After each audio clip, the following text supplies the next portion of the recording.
We made it. I don't see us. What was that? What the hell was that? That was crazy.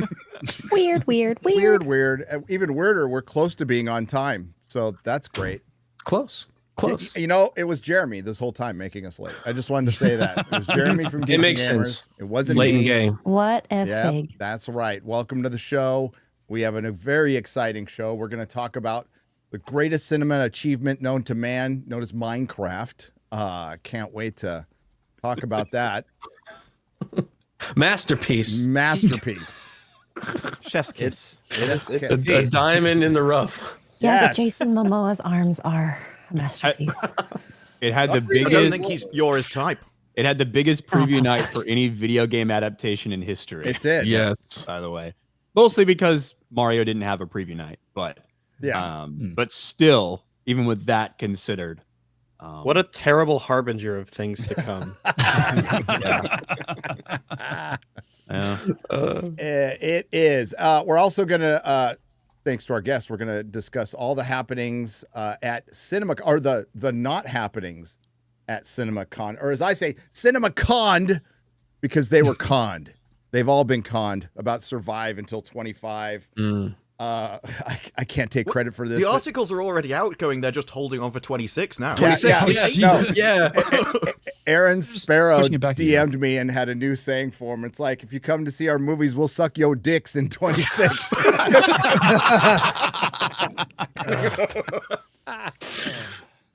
There's that. Yes, there's the Fantastic Four. I want Chris to describe in detail what the female Silver Surfer looks like. Superman preview, which we did get, some of us got to see before the MineCRAP movie. But it was a shortened version from what you guys saw. And there's other things too. Executives are dropping like flies. We're in the post-woke era, which sounds great, but like what we're getting next might not be so great. So might not be so great. But let's introduce our guest for this evening, who is first time on a stream today, Chris Gore. Yeah. The big news out of Vegas that no one reported, I'm very sad, I didn't die. So That's good. I did not die. I returned and saw stuff at CinemaCon. We'll talk about it. So I'm excited. Chris, to be fair, you didn't die last time either. You just had a stroke. Well, true, nearly. Well, but, you didn't die, and you didn't get robbed again. Yeah, we did not get robbed. Yes. So it's hard to believe that out there's a universe where you did die and you didn't survive to see the MineCRAP movie. Yeah. It's the little things in life. Yeah. Oh my God. That would be a tragedy. You would have missed it. You would have died just short of mankind creating that. Now I regret living. Thank you. Thanks, Rags. Yes, but we have a sponsor. We have to do a read first, and this is for Rumble Premium. Free speech is under attack, but Rumble refuses to back down. And we've always believed in empowering voices, no matter how unpopular, and now we're taking that fight to the next level. When major advertisers conspire to pull dollars, even brands like Dunkin' Donuts turn their backs, claiming Rumble had a right-wing culture. But we're here not to fit the mold. We're here to defend free expression. To strengthen the mission, we're excited to offer Rumble Premium, a completely ad-free experience with exclusive benefits for viewers and creators. You'll all find exclusive content from creators like Russell Brand, Dr. Disrespect, Timcast, and Mug Club from Crowder. It's more than a subscription. It's a stand for free speech. Your voice matters. Join Rumble Premium for a limited time. You can get $10 off an annual plan using promo code Nerdrotic. Visit rumble.com premium/Nerdrotic and claim your discount today. Together, we can turn the tide. Whether you join Rumble Premium or simply keep watching, your support helps keep free speech alive. Cheers. I don't know what you guys were laughing about. Nothing. Nothing whatsoever. Nothing at all. I wasn't laughing. I'm just upset at Dunkin' Donuts. Okay, to be fair, you're never laughing unless it's at somebody's severe distress. So I wasn't laughing during the Minecraft movie. If you want me to segue or tie in, Segue right in there. We can segue right there. Hello, Chrissy. Hello. I am so ready to never see Jack Black in anything else. Oh my god! I thought you were talking to Chris Gore when you said Chrissy, and I'm like, oh, is that your pet name? Oh my god! Oh my goodness! Actually, Chrissy. I didn't know you had that special sort of relationship, which is It's fine, but very special. special. Caught me off guard there. Yeah. MineCRAP. Well, I saw it in a pretty full theater. What? Yes. Yes, I saw it in a pretty full theater, 6 o'clock last night. I wanted to see that Superman preview, so that's why I really kind of went to go see it. And Right. was talk it The one about you that. could watch You were there online. to see It's on YouTube. Steve. Yeah, it's on crafting Twitter mining. as well. I went there to see Jack Black because I have not seen Jack Black be Jack Black in something since the last thing Jack Black was Jack Black in something. And he was definitely Jack Black, but he's like a caricature of Jack Black now. Oh, he Yes, ramped it up dude. to 11. He's Like, blacker and blacker than ever before. Listen, He was like, Dude. oh, wait a minute. Ah! Like, I This couldn't think is- like an hour and a half of that. This is definitely not the same Jack Black that we saw in his most famous role, which is, of course, I Know What You Did Last Summer too. Yes. But Yeah. Yes. fucking, I don't know. Maybe I feel a little bit differently than some of y'all, but I'm like, he seems to care a lot about just being him, and Yes. he's got the energy, and he's giving it his all, and he's trying, and Yeah. oh boy, that stood out a lot in this movie. Yeah. He was out there, he was singing, he was dancing, he was excited. Apparently, he actually likes Minecraft, and he was just having a great time. And I wish the other actors like put in effort or talent or anything. No, Like, I I can't- appreciated that they I knew can't the fault quality of him. movie they were in. It was the Jack Black show. It Yeah. was. Yeah. It felt like, look, this movie's a steaming pile of shit. But Garbage. but I don't know. I don't know if the core audience, which are basically kids that are trying to get their parents to take them to go see this movie, I don't know if they're going to view it that way. I thought about this for a while. I'm like, when I was a kid, I thought Jack Black was fucking hilarious. Now that I'm old and cynical, I think he's so fucking cringe. It makes He's me want never to been die. funny. He's So- always and been that- cringe. and that's my Poor point. Rock. Like there's times where he Tropic was Thunder. good. Tropic Tropic Thunder. Thunder. Where he's held back. This movie is no holds barred. It's full on Jack Black as Jack Black can ever be. It's like they were just like, hey, do whatever the fuck you want. He's like, well, I've got a little, I can sing for this if you want. They're like, go ahead, try it, Jack. And he did. They're like, all right, one take, let's go on to the next one. Like, there was so many little songs from him. He was so extra. Jason Momoa's character was completely Awful. insufferable the entire Awful. time. Well, that's all the characters. Yeah, but he had more screen time, I guess, than some of the others. More Little than the fucking protagonist, nerd it bitch felt. kid. I don't feel like he had nearly as many lines as Jason Momoa. I He don't had think like so either. six. And He had like thank six God, lines. because he sucked. well, he got pushed to the background as well, and there wasn't much there for him to actually be a character anyway. But Jack Black hijacked the film because of his Jack Blackness, and then Momoa decided to, all right, I'm going to try and compete with the retard award, and he kind of was a contender in the film because This, he tried- This Contender movie was was humiliated seemed the like they entire could. time. Every single thing he did, anything in the entire movie, it was to either feminize him or humiliate him, or preferably both. They even sung a song. One of the songs actually said, "Put on your birthday suit and blow your birthday horn." There was a lot of weird messaging in this There movie. was a little Yeah. bit of Very gay. gayness. It was That, very that gay. was very that was weird. specifically And he a puts song his that was arms to the supposed to side. distract people. It was meant even in universe to be a silly, stupid song.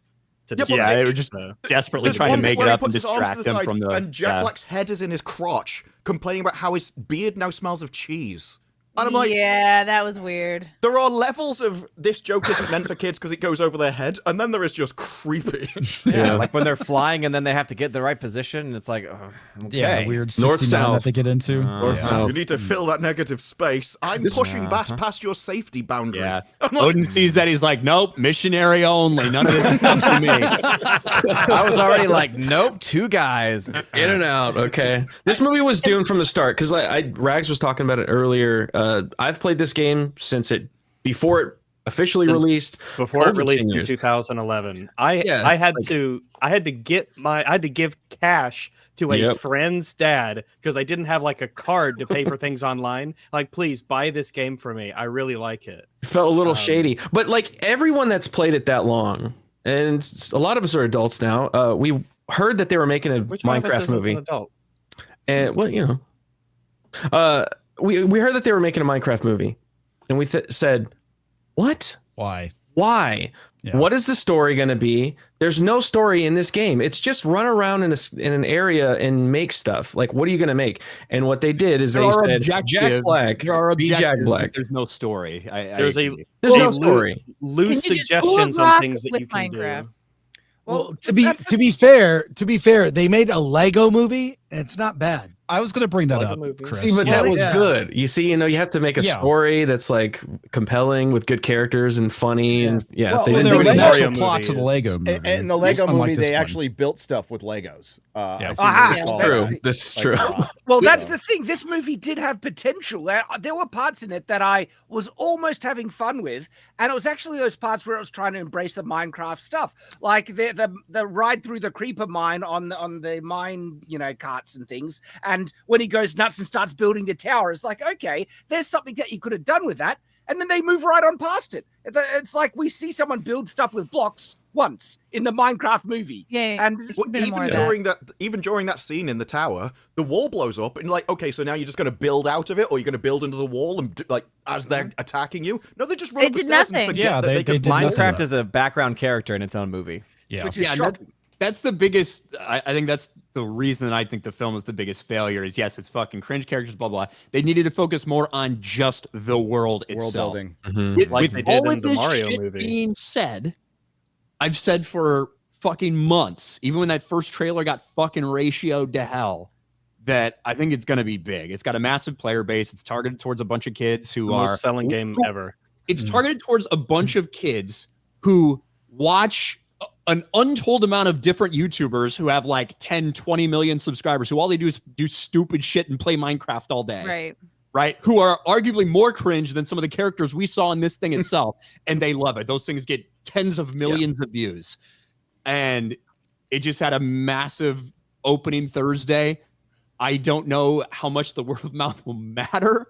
I think it's going to do really well. Yeah. My 14-year-old massive. stepson is seeing it tonight with a bunch of his friends. So, and he's been obsessed with Minecraft since day one. And he told me that they made like a special Minecraft game to promote the movie. And he kept telling me like, oh, this isn't like in the real game, or this is off and this is off.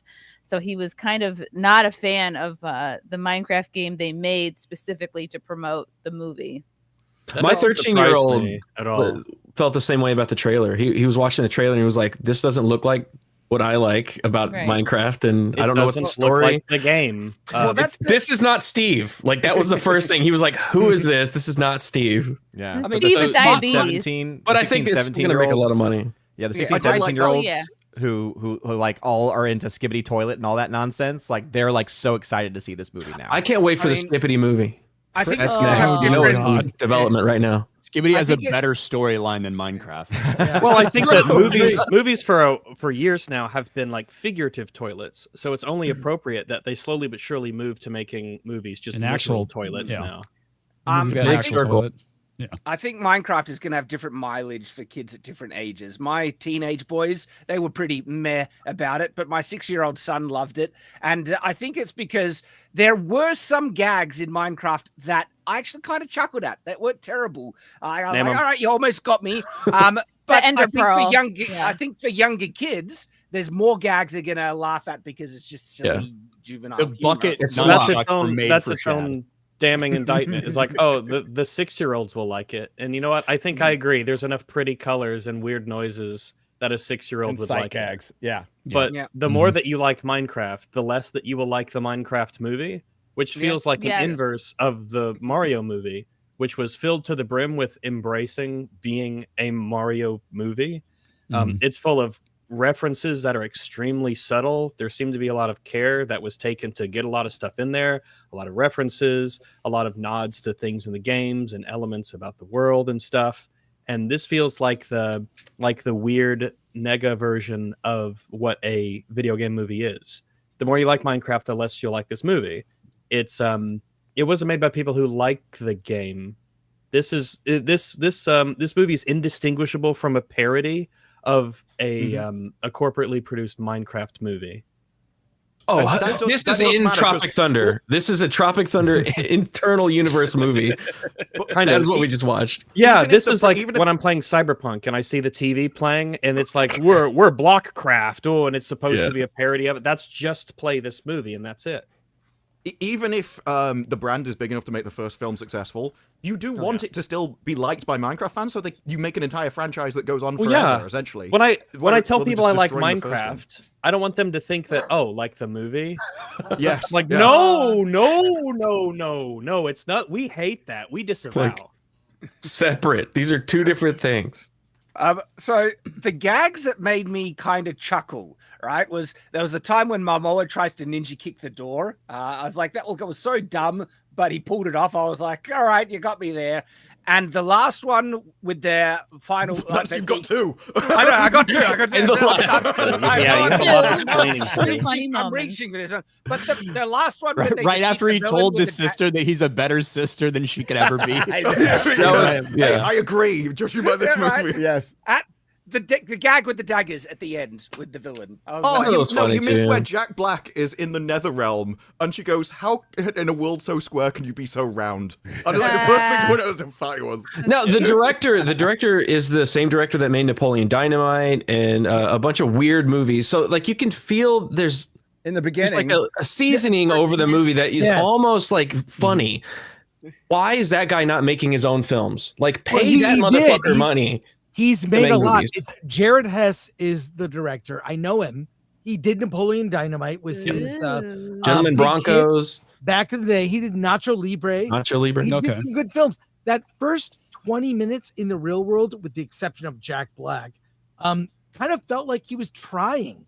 But it was I guess you can't blame him for getting a paycheck. It was terrible. I like that better than the Minecraft stuff. Jennifer Coolidge and the Villager were the funniest part of the movie. I would see a sequel with just the two of them having a relationship. That was so dumb.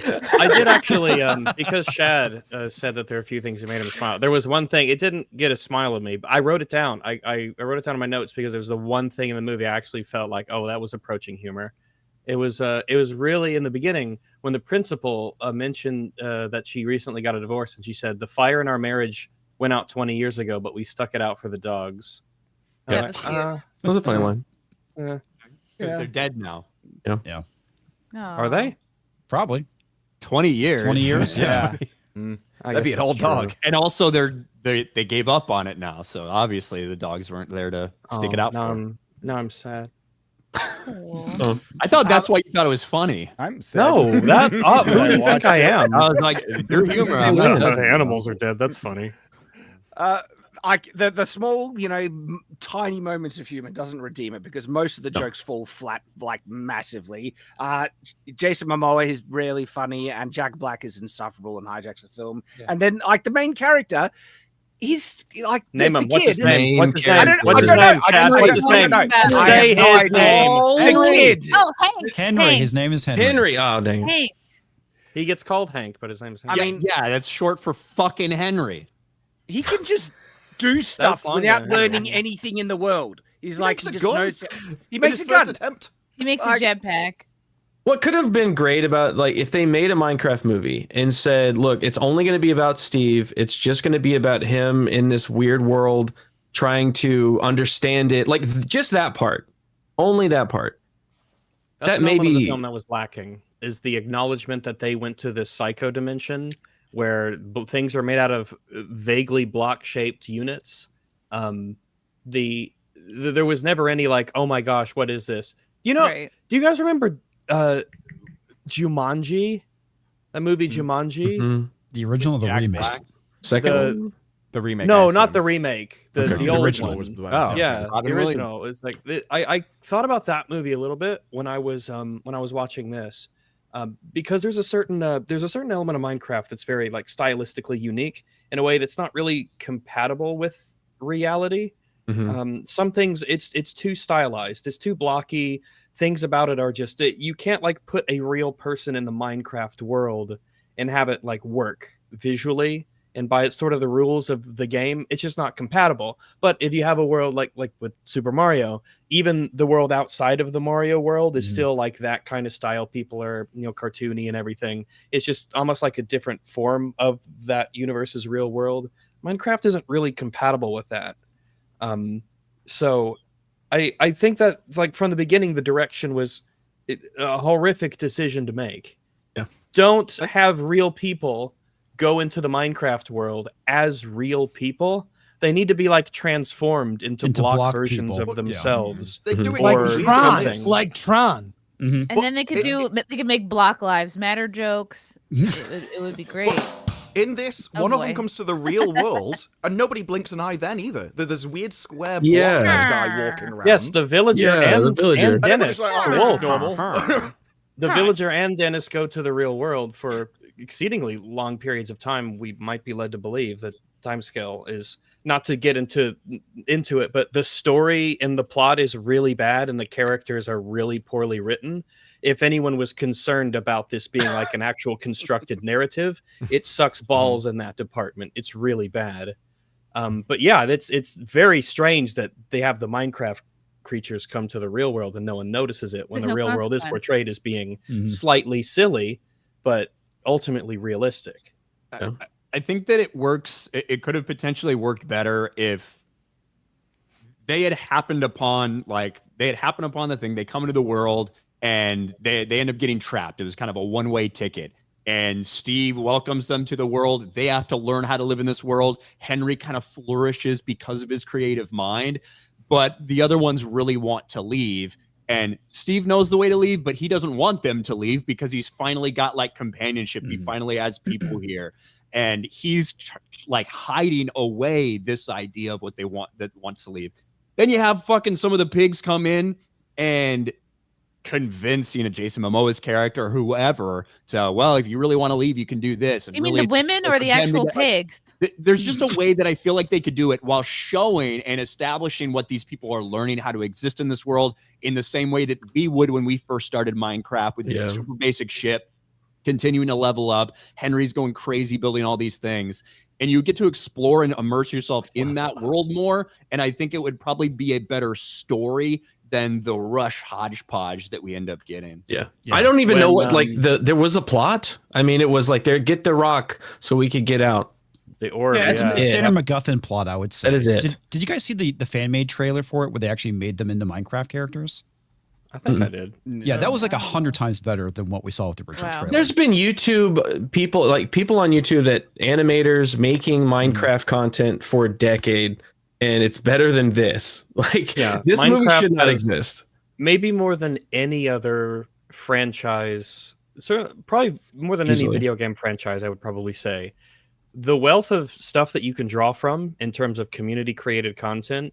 And here, let me give you an example. So the end credits music theme, it's a Usher song. DJ Got Us Fallen in Love. There is a very, very, very popular Minecraft parody of that song made by Captain Sparkles like 14 years ago. It's got like 300 million views. Whoa. It's insanely popular. Every Minecraft player just knows it. I know it through proxy. And they play the Usher version, the Usher song as the credits without the the thing that's definitely like it's one of those things like a bait and switch, like, oh, they're gonna do the Minecraft parody song, everyone like, no, it's just the actual song.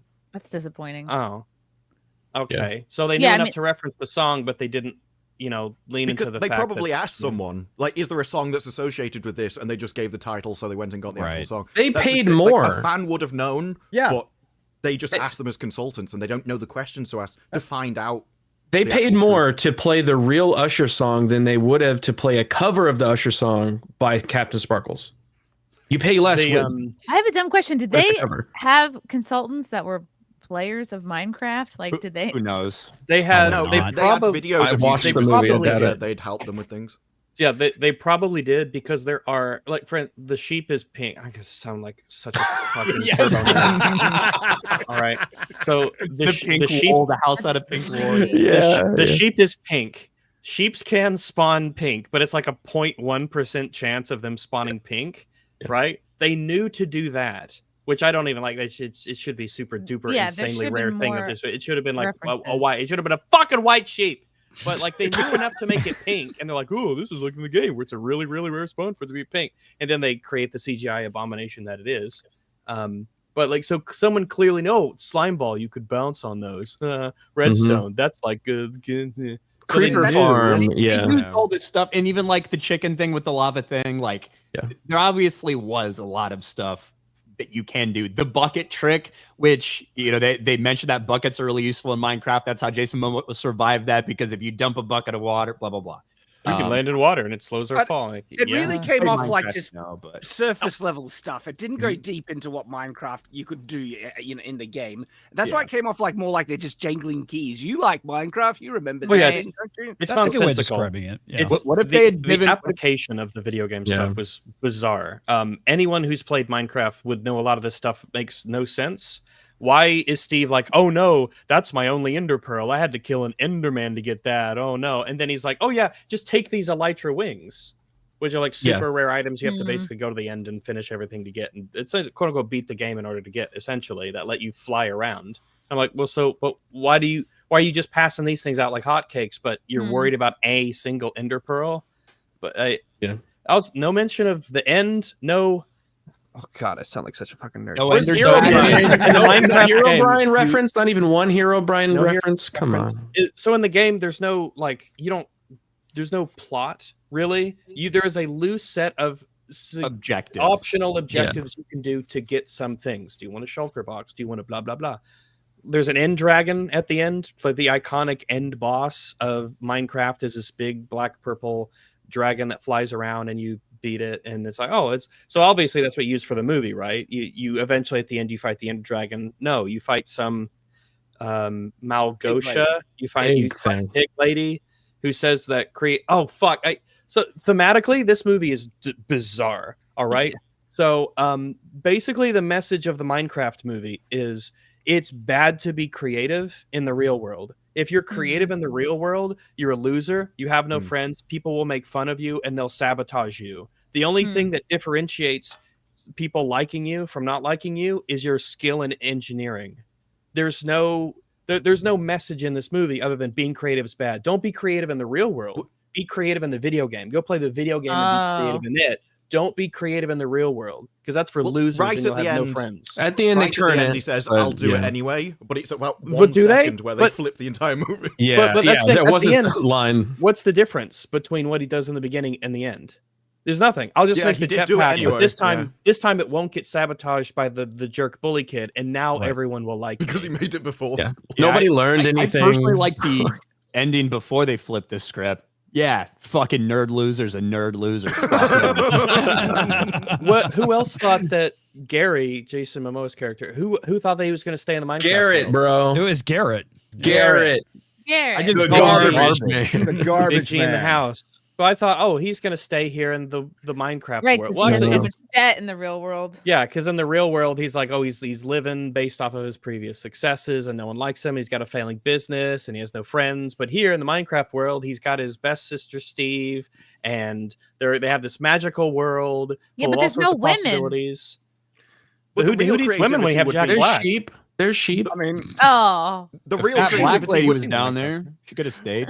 Yeah, Minecraft. Yeah, the two women in this were kind of just bizarre because they had no purpose at all, but they could kick ass better than they had a whole purpose is to be girl bosses. And that was it. Yeah, I think leaning into the girl boss aspect is really overplaying any element of that. It's the least of this film's crimes. They basically don't exist. Yeah, they start off the film by sort of setting up that the bizarrely no father's mentioned, which is on, but the mom dies and you have a kid and sister, and they don't do anything with the fact that he's gone. They're always gone. Doesn't even exist. Dads don't exist. Never mentioned. Yes.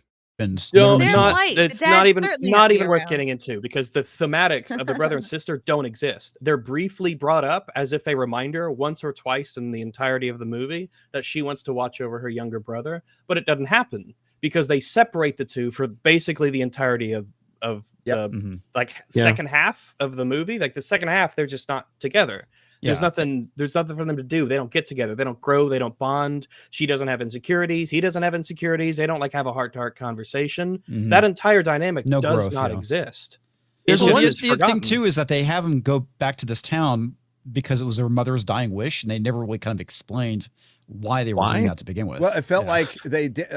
It felt like it was going somewhere where the director wanted to go that was more like in his lane. And then it just turned into this abomination mess, probably filled with producer notes towards the end. Probably. It definitely took a turn for the worse, if that's even possible. It does feel like two movies sort of weirdly together, sharing the screen together. But so you know the movie Corpse Bride? Yes, of course you do. Who doesn't? It's pretty decent. And that movie, there was a very clear stylistic distinction between the living world and the underworld, essentially the dead world, and that's supposed to like have thematic representations about death not being the end, and how maybe you can live a sort of death in life if you just go along with things and you don't make it blah blah blah blah. It's a pretty good movie. You see it in this movie. The real world is just stylistically, it doesn't feel different in any sort of thematic level. It just feels like it's bizarrely misplaced in a Minecraft movie. Like two movies were sort of oddly mushed together with no real connective tissue. Certainly without any thematics, other than being creative is bad and you shouldn't do it. You should only be creative in Minecraft, the game that you should buy from these approved retailers. Microsoft. I agree with that in principle. My headcanon is that the mom wanted the son, like they probably lived in the inner city. It was probably pretty rough. She wanted her son to move out because she was afraid she'd eventually see a viral video of him just getting fucking murdered, shot on the street when he tries to be creative. Yeah. Exactly. I built a tater tot gun. Oh, stabbed. Chrissy Gore. What did you think of the film? In the time you guys were taking this all so seriously, I forgot the fucking film. Wow. Jack, there was a moment where I thought this could be good because Jared has made good movies. Jermaine Clement or whatever his name is. I like him. And there was a moment the brother-sister relationship was kind of good. It did not. It was all Jack Black. I'm sure he was very funny on the set. Very funny. And everyone on the set seems like a nice guy. We're laughing. But wow, he is insufferable. The whole movie, like everything about his character was terrible. I even kind of like Jason Momoa as like a loser Jimmy Mitchell kind of guy, right? Like his past glory. I kind of like that aspect. But wow, once it got to the Minecraft world, it was just I've never played the game. Not for me. I'm sure the popcorn buckets will sell out this weekend. And it will do well financially, but it's how to not make a video game movie. Although I am genuinely interested in the Skibbity Toilet movie because I've watched those videos. They are dark. They're dark. They're scary. They're crazy. They're nuts. They're like, it's one of those things you would watch high. I don't get high, but you might watch high, like those Adult Swim short films, like Too Many Cooks, and you're like, what the fuck is this? That's Skibbity Toilet. But Minecraft was just a waste, a brand. It was made for the brand, right? Yeah. And for a brand movie, they didn't spend a lot. Brain rot slop. For a brand movie, there's loads of reviews that go, the worst part of this movie is when it hits the Minecraft world. That's terrible for a Minecraft movie. Yes, I agree with you. I agree. Yeah, I disagree with that. The opening 20 minutes was fucking trash. That's and I true. Was but that's the Minecraft world. Ryan, that's true. But remember what happens after the trash. It's it's endless garbage. I know, but at least then there was like more shit like from like the movie that you're there to see, which is Minecraft. At least there were other things, little like, oh my gosh, a little fucking Easter egg. I wish they'd had a Jeb sheep, to be honest with you, rather than the pink sheep. I do think I like the first whatever minutes before they go to Minecraft, but partially it's because I don't like to see what they did to this game that I love and I've spent a lot of time in. What were they going for? So, what were they going for in the real world where everyone introduces themselves and like, hello, this is me, this is my character, I'm really miserable because of this. And then they do anything. I'll tell you exactly what they were doing. They were trying to get you to care. But Yes. I'd rather see. But I thought it was a joke. I'd rather see Jennifer Coolidge, the principal, with that guy, but like a whole movie about their relationship, like with kind of a David Lynch thing where she's having a relationship with this guy. I'm sure he has like a cube cock, you know? Like, Are you sure? How does that work? Yeah. I'm just guessing. Some cubed penis. But And like very I long. like the first 20 minutes because I like that director. I like his weird worlds that he makes. But like you were saying, it's not Minecraft. It's a complete change, and it's like I would just rather see a weird comedy about strange characters like the storage unit manager and stuff like that. I don't But need it has to be. It all has the- to be funny to be a comedy. There was no explanation for how we got to Jack Black getting his dog to hide the cube under his bed to then everything being in a lot. They didn't storage, yeah. explain. They didn't explain like. Well, they didn't we show the assume passage that of he had time. been. We assume it's because he'd been gone for so long Mhm. that all of his stuff was sold. But I guess I don't blame you for being confused because the timeline in this movie is bizarre. Like I said before, the plot is bad in the Star Wars movie.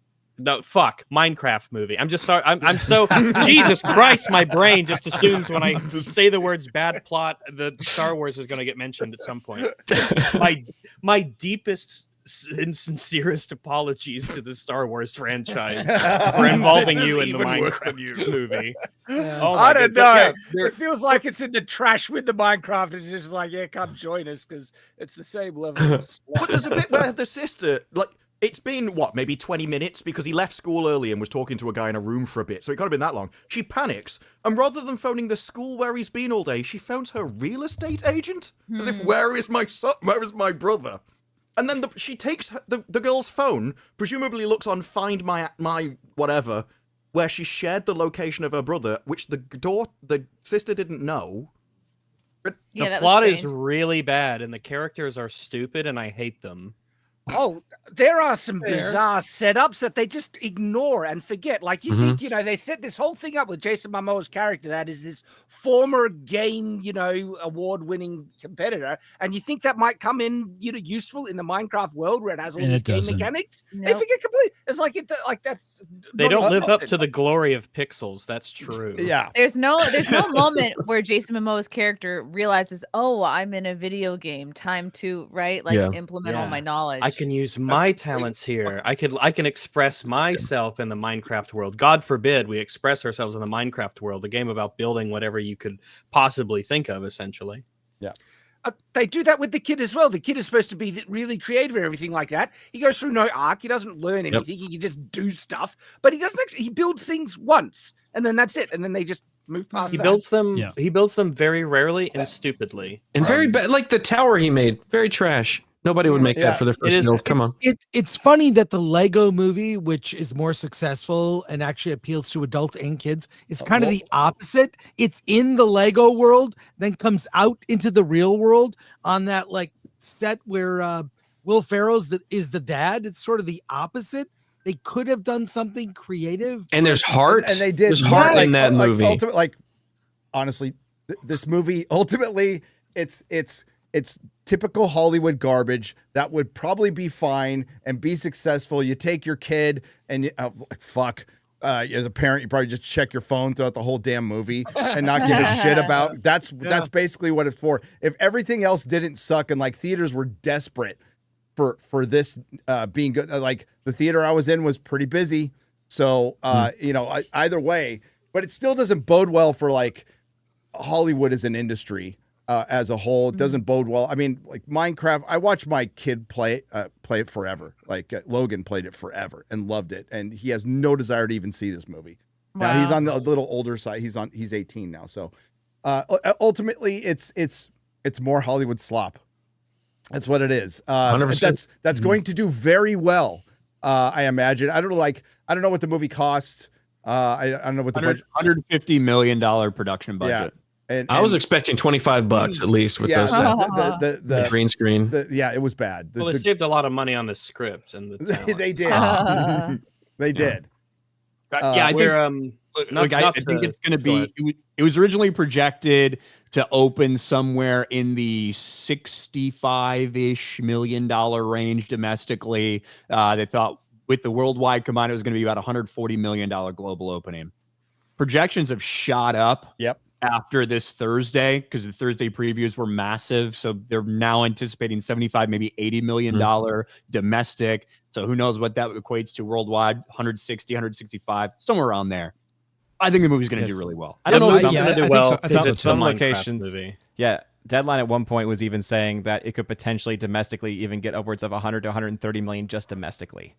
Yeah, like they're really don't know, because all their projections got exploded with the massive walk-up business and all the sudden bookings on Tuesday and Wednesday and Thursday. The stuff Disney was hoping to get with Snow White, they were like, "Oh, it'll be like Mufasa. We'll have walk-up traffic." And when was the last time someone talked about Mufasa?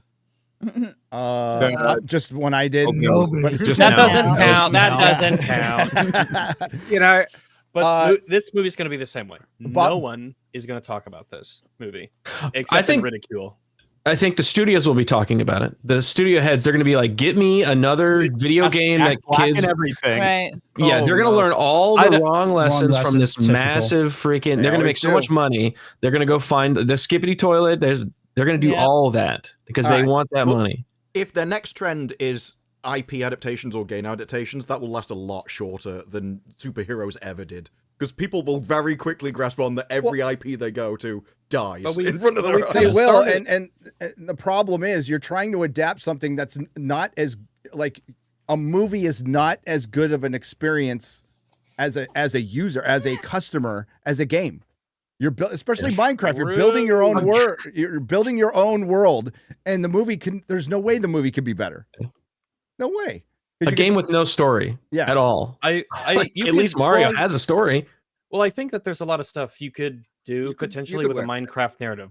Once you solve what, like, aesthetically the style is going to be and the general concept, a Minecraft movie could be super meta in the sense that it's about, back in, I think it was 2014, Notch, who made Minecraft, basically said that Steve wasn't like, he's not a person. He's not a character.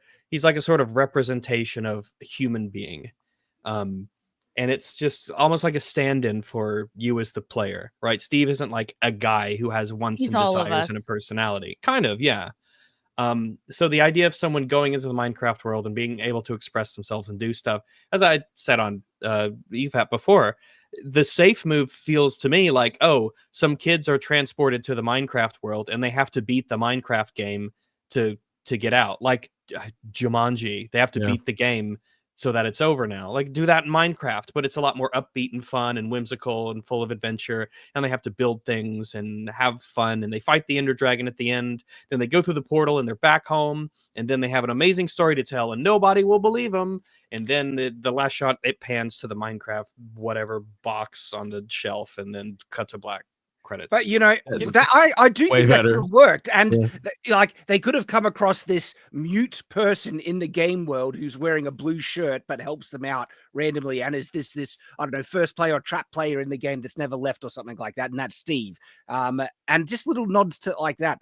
It could have worked. There were things. I want a serious dramatic. Everything could have worked if it had better people working on it. Lord Miller worked on fucking Lego. They didn't work on this. I mean, that's pretty much what it is. I like Shad's idea where Steve doesn't talk. If Jack Black did not talk. No, I could have enjoyed. You know what? Make it like Apocalypse Now. Just fucking make a Minecraft like Apocalypse Now. Make it Castaway. Make it Castaway with block. To find a madman. What if Steve is like super obsessed with the game and like getting to the end, and like that's his, like he's just become so obsessed with it. I want to go home and see my family.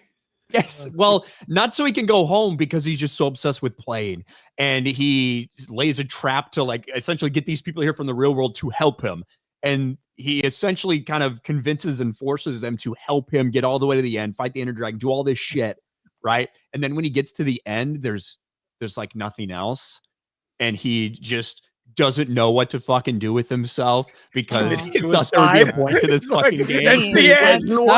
It was the friends you made along the way. Yeah, it just crushes his spirit at the end of the movie. Well, and then that's where I would like it to end. And then of course, all the fucking dumb kids or whatever. Yeah, part where the stupid little nerd is like, but don't you see, Steve? Look at what we've done. Look at what you've made. Like, blah, blah, blah. He's like, you're right, kid. My life does have meaning. Fucking Tucks stupid. him off the Minecraft bridge. Maybe tonight. No, I like I like the version of him being I like the version of him being completely crushed and fade to black. I think that's the end. Wait, did you see this deleted scene? Did you guys see this? Share a screen. I'll share. It's Should have 7 all seconds. been deleted. A deleted scene here. I just want to say that was the most Ryan storyline I've ever seen before. Here we go. Here we go. Oh my gosh, that's incredible. Con Dios. It means goodbye, brother. No, it doesn't. To look at her. Oh my god. Oh my god. That was nightmare fuel. Confused ass face. What the fuck? That gave me more joy than the I love how all those AI things have me like enunciating everything I say like this. Bio con Diaz. Oh my god. I do not talk like that. All right, let's for fuck's sake move on. Minecraft is fucking terrible. Minecraft's terrible. We'll Jesus talk about it Christ. on MineCRAP tomorrow if you want. It's horrible. It's going to make a lot of money. Yeah, that's a prologue, a very short prologue for EFAP tomorrow, which we'll talk about it for 8 hours. Please tune in. Yes. And like again, even though the title of this clip on Nerdrotic Daily is going to be like Minecraft is a fucking enormous disaster, just want to be very clear. It's going to make a lot of fucking money. Well, okay. I have a question. A disaster could still. Hey, The Force Awakens, was that not a disaster, Ryan? The movie was fucking awful. Yes, it's a creative disaster. It still could apply. Alice in Wonderland. Yes. I think Alice that in Wonderland made $1 billion. It made $2 billion.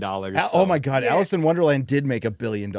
I can't. did. Oh my fucking God, how did that Just the happen? first one. Just the first I have one. a question. Oh, I have a yeah, that's question. right. Okay, is So- it about Minecraft? Because we're moving on from One last Minecraft. one. We are not One talking last- about. No, Minecraft, Chad, Minecraft, you Minecraft. always do that. I say let's move on. And you're all, One more thing for 15 minutes. One more thing. No. Yeah, Columbo. You have to drop off. Yeah, can I ask it or not? What do you- Ah, Yeah. Like because it is bad, and a lot of the Minecraft fans who are watching it seems to not like it. Right? It feels like that it's going to drop off, at some point, and people are going to stop talking about it because there's nothing memorable about it. I don't think they're going to sell much merchandise on it. I think the any follow-on revenue that they might be able to get off of it is going to be. I pretty think with darn this low. one, I there's no competition really until later this month. There is a couple movies coming out this month, but not much. So think about it this way, Shad. The first trailer got completely and totally obliterated. We've never seen any this would be like one of the first times in history that we saw a trailer that got ratioed that much backlash be something that was like this successful. However, just think about this. All the people that saw the first couple trailers and are like, oh, I don't fucking know. It looks like Jack Black being Jack Black, blah, blah, blah. They still are showing up. Yeah, I think it has a little bit of legs. I think it'll be fine. I don't know if a bunch of fucking 40-year-old dudes No, talking about what a bad storyline this was. I don't know how many people it's going to keep away. It's called Minecraft. 40. It's the best-selling video game of all time. It's Yep. destined to make a lot of money. Yep. The real test is to see what Minecraft 2 will look like, what they're going to do with the IP, and how much money this makes a couple weeks down the road. And hopefully the right lessons are learned. More in the Super Mario direction, less in the Minecraft direction. But we'll see. We'll see. This is why I don't let Shad ask questions at the end. We're going on for fucking 15 minutes. Even if it makes a bunch of money, it still is a huge missed opportunity to make a better film that more people could have enjoyed and potentially could have more follow-on business and repeat business from people other than like 7-year-olds. It feels like. No, that's it. That's it. No feelings. I'm gonna kick you. No more. Jesus Christ. So about Twilight. No. No. We can move into like theaters needed this. Theaters needed this after the first quarter that they've had. It's been fucking abysmal. We've talked about it before. Multiple weekends under $80 million. This is domestic total. 3 weekends in a row under $50 million. They like desperately needed butts and seats. And over the last week, we had CinemaCONNED, which we went to last year. And the con itself fucking sucks. Okay, I'm not gonna. Well, let me finish. It fucking sucks. It is fucking terrible. It is a corporate static piece of shit. filled with corporate stuff. The only thing worth going to that I didn't go to were the presentations. That's what it's basically Comic-Con for presentations only, super scripted and super corporate, but like the other events there where you're walking around tables, it's for theater owners, man. So they're selling like popcorn buckets and all this other shit. So it's really fucking expensive. Like it's insanely, it was like $1,200 to get in. I don't know what the media it's fucking expensive to get in. And then you have to go through Gary, I'll just take you to a furry convention sometime and make some memories. Then you'll be excited. No, I've been to Comic-Con and I've walked by back when the furries were like put in the back corner where they fucking belong. That was enough for me. Look at us now, baby. Yeah. Everywhere. Sorry, go on, Chris. But you know, like I guess it's good for parties and stuff like that, but it was like way too corporate for me. I liked hanging out with Chris. I like meeting Jeremy Johns, but that was it. Like everything else about it, I was like, I could live without it. It's like a networking event, it sounds like. Yeah. If you want to see how good the parties are, just go to John Campia's channel and look at Rob Burnett's face. He couldn't speak. He was so hungover, and kudos to him. He looked at bags under his. I've never seen Rob so tired, drunk, and hungover. He had a good, Rob can have a party with like by himself at a hotel bar. Okay, like Rob knows how to have a good time. But you're right, Gary. Your description is right. It's the kind of things that it's like any trade show. It's guys in khaki pants and dress shoes walking around talking to all the people they know in this circle of friends that are VPs and senior VPs and accountants. It's any Vegas convention where people that don't normally do fun things do fun things. So there's that element of corporate bullshit. And then there's the trade show part, which we walked, which is, hey, hot dogs and this, and how can your theater make more money now that movies suck?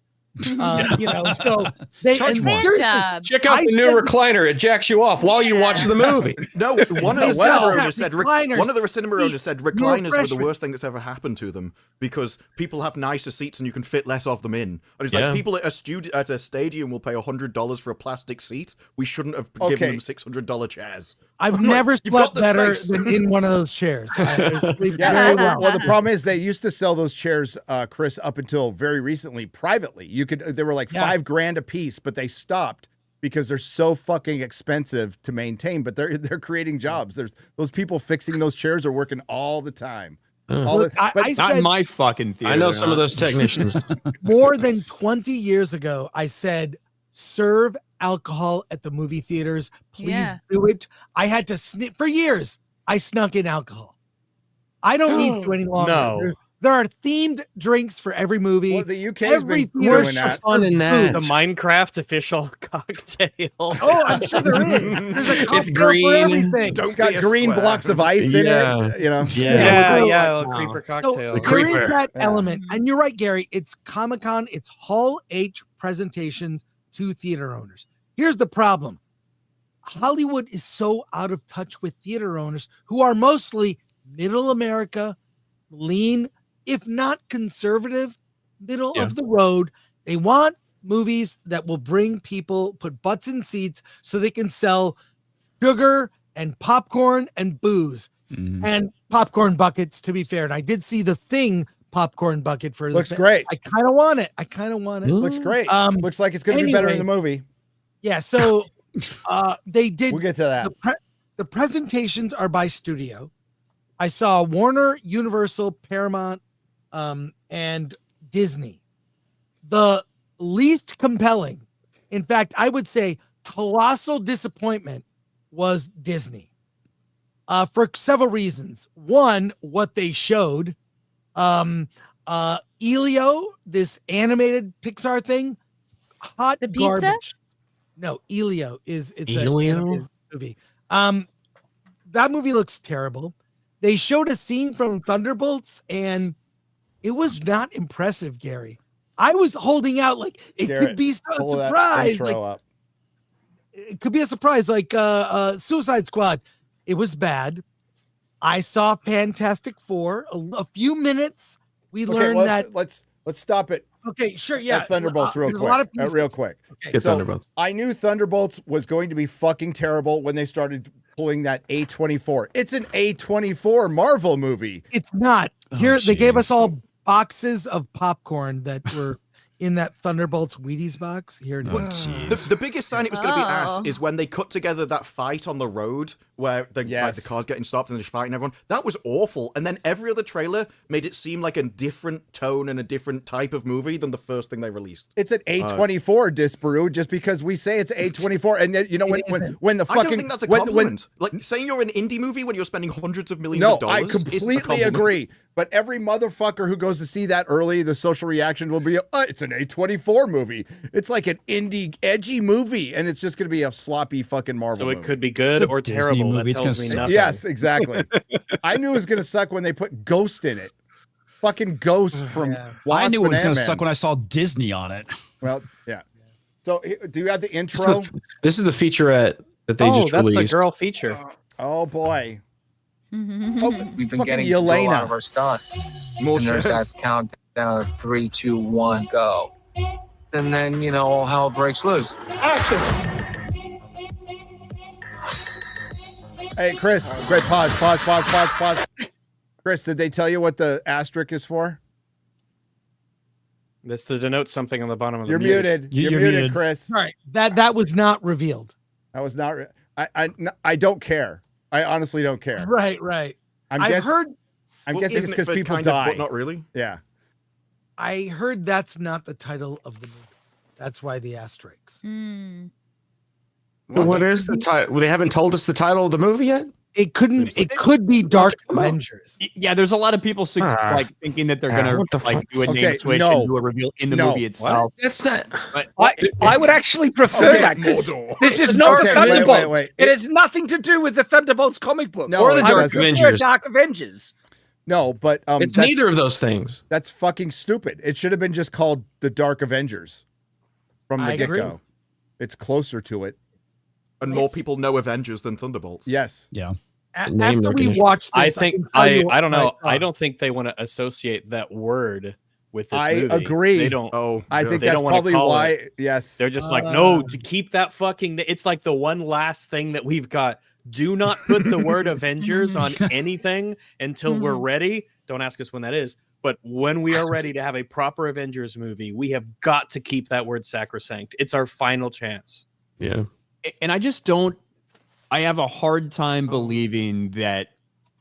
I mean, the movie's already probably going to have a rough time performance-wise, but I just have a hard time believing that Disney will be okay with promoting and talking about this thing as one thing for months and months and months and months just to do a last-minute change-up to the name and the amount of confusion that would create. I just don't. I have a hard time believing they would change it last minute. They like would that. not. They I would don't 100% think they would changed the not. name of the movie, but if you think back to the trailers, there was a trailer just discussing what they should call themselves, and at one point he says Thunderbolts, and they all treat it like it's stupid, and they keep talking about how they're not the Avengers. So it does make that the end of the movie. They'd be like, we're not really Thunderbolts, we're the Dark Avengers, and it's just that would be- and there's a similar gag in Superman. There's a similar gag in Superman. I mean, yes. Well, that would be there on is. brand for Disney. They'll Yes. pillage something from someone else and they'll use it to make money, but then they will mock it in the process. Yes. Yes. You know, and even if they call it Thunderbolts, and the reason why it's just because this retarded name that one of the characters, let's just call it Thunderbolts, that also pisses me off because the original Thunderbolts, their name was that because they were posing as legitimate heroes, and it was legitimately justice like lightning. They're the Thunderbolts, and that was the tagline for it. And they're just abandoning everything that the Thunderbolts were. They've abandoned everything comic book. Everything Marvel is. I mean, at this point, these stories aren't even arcs anymore. Okay, so let's Marvel get was. to this, and then there's that cringe fucking intro at. Did you shoot that, Chris? I filmed it, yeah. But it was okay. By the way, to be clear, no photography or video of any kind during they have people monitoring, like a security person sat in front of us looking at us. So if we were on our phone, you know, they were very, very strict, with the exception of one studio, Disney. Yeah. Disney let them film not the video of, you know, trailers, but anything that happened, which was, you know, showy. So but yeah, that's let's weird, get through this.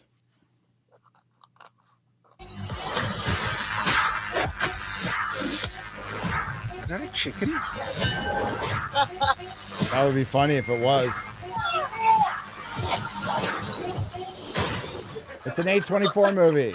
That was the easiest part. Yeah. So here we're at the Merdeka 118 getting ready to do a real base jump off the second largest building in the world. Let's do it. Hey, okay.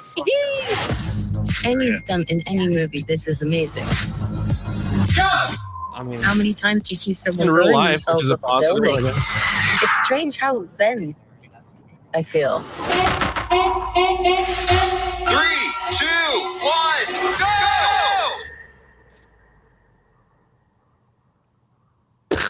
And unfortunately, we had to recast Florence Pugh. Oh, what an incredible stunt!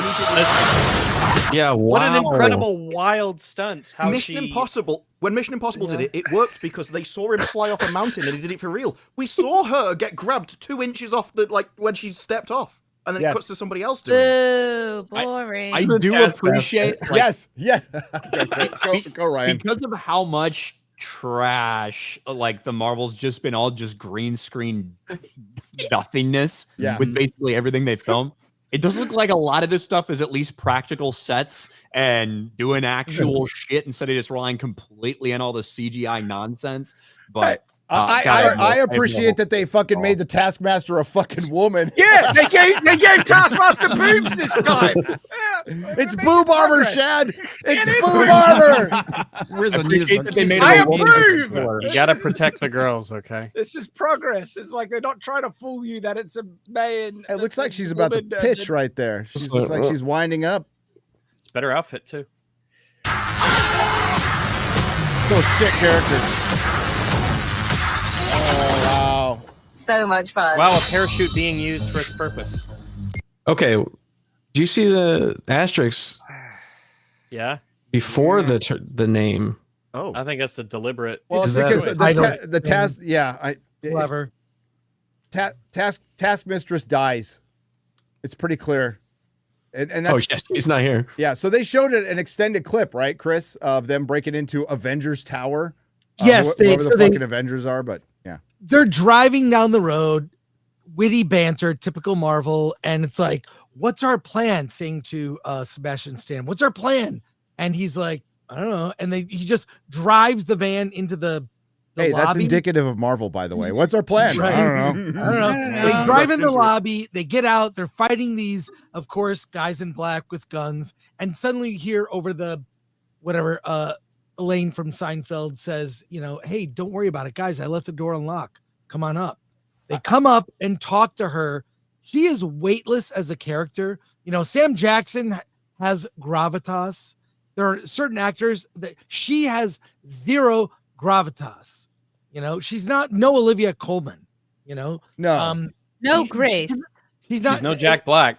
Even as Selena Gomez in Veep, she's funny. She's more of her career doing comedy, weightless. It's a boring scene where she laughs in their face for some reason. The crowd was like, this is what you're showing us? It wasn't. Wow. And it reminds me of someone I know who told me some things about this, that Marvel is trying to prove to themselves they can make something low budget.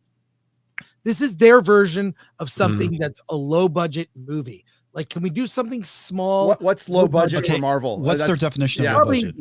I don't know. 150, under 100. That's still a lot. Well, I agree, but that would be cheap. That would not be. That would relatively, be compared to 500 million, I guess. Yeah, sure. Yeah, compared to a third of. I like how a comics division looks like just a floating head. A floating head. It looks just a head. There's no body. There's no. He's Jor-El. Black shirt, black. It's to hide how short he is. He's Jor-El Jr. Jor-El Jr. Guilty. Anyways, it was just not. It was not bad. It was not great. It was just sort of why. So, not much happened. So there's the intro that Chris shot. That's cringe. Sorry, go on, Chad. I was just looking at it. That they should name it the Not Captain Americas because they have 4 Not Captain Americas in it plus 2. Like, seriously, you got Bucky, you got the Russian one who has the shield as well. Then you have Taskmaster, and then secret or not agent, the guy. U.S. agent. U.S. Do agent. you want me to show that intro, Gary? Or Yes, it's all over the internet. Okay, I'll share it. It's for members only on my channel. Whatever. I don't care. So let me get this here. So this is what it's like to be in the room. Let me present. I know how to do stuff. Sure. And so I'm up in the balcony. They cordoned off the press in one area. I'm surrounded by people on their laptops typing as everything is happening. Wow. And it's really distracting. It looks like the First Order scene from yes. That's yes. like So, you got this whole gaggle.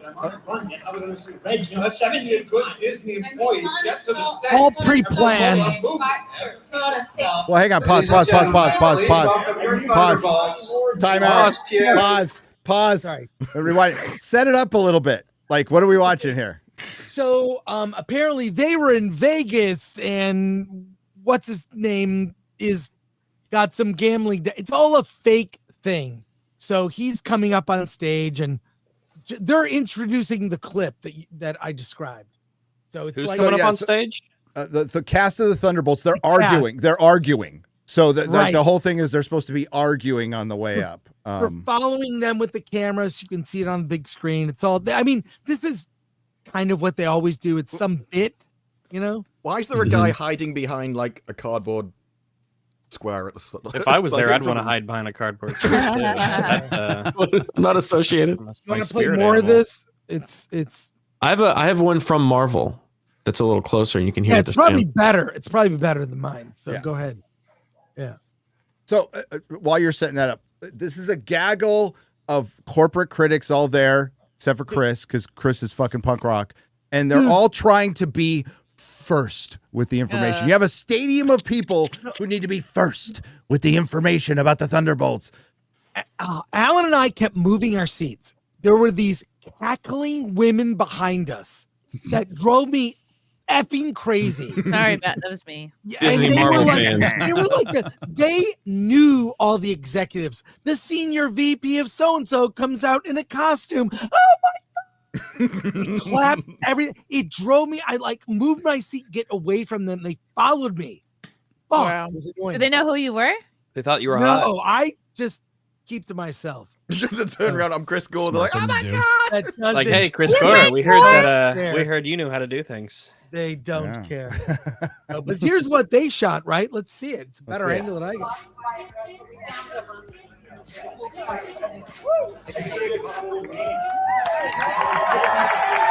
How come Florence Pugh looks good there and looks like shit in the movie? She dressed Because herself she's allowed to be sexy. Yeah. In here. Okay, who in the fuck dressed Wyatt Russell? I think he's supposed to look like he's on a fucking bender. Okay. Yeah, because he has a drink. Wow. He's a socialist, by He's the the way. only person in this movie I care about. Champagne. There's a Hollywood champagne socialist right there. David Harbour. Yeah.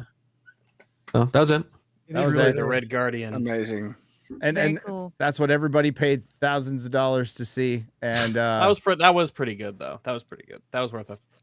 easily Better than mine, though. That was Question. really good. I was really impressed. Oh, I have a funny moment from my theater experience. So I was watching MineCRAP at the Nice Alamo. segue.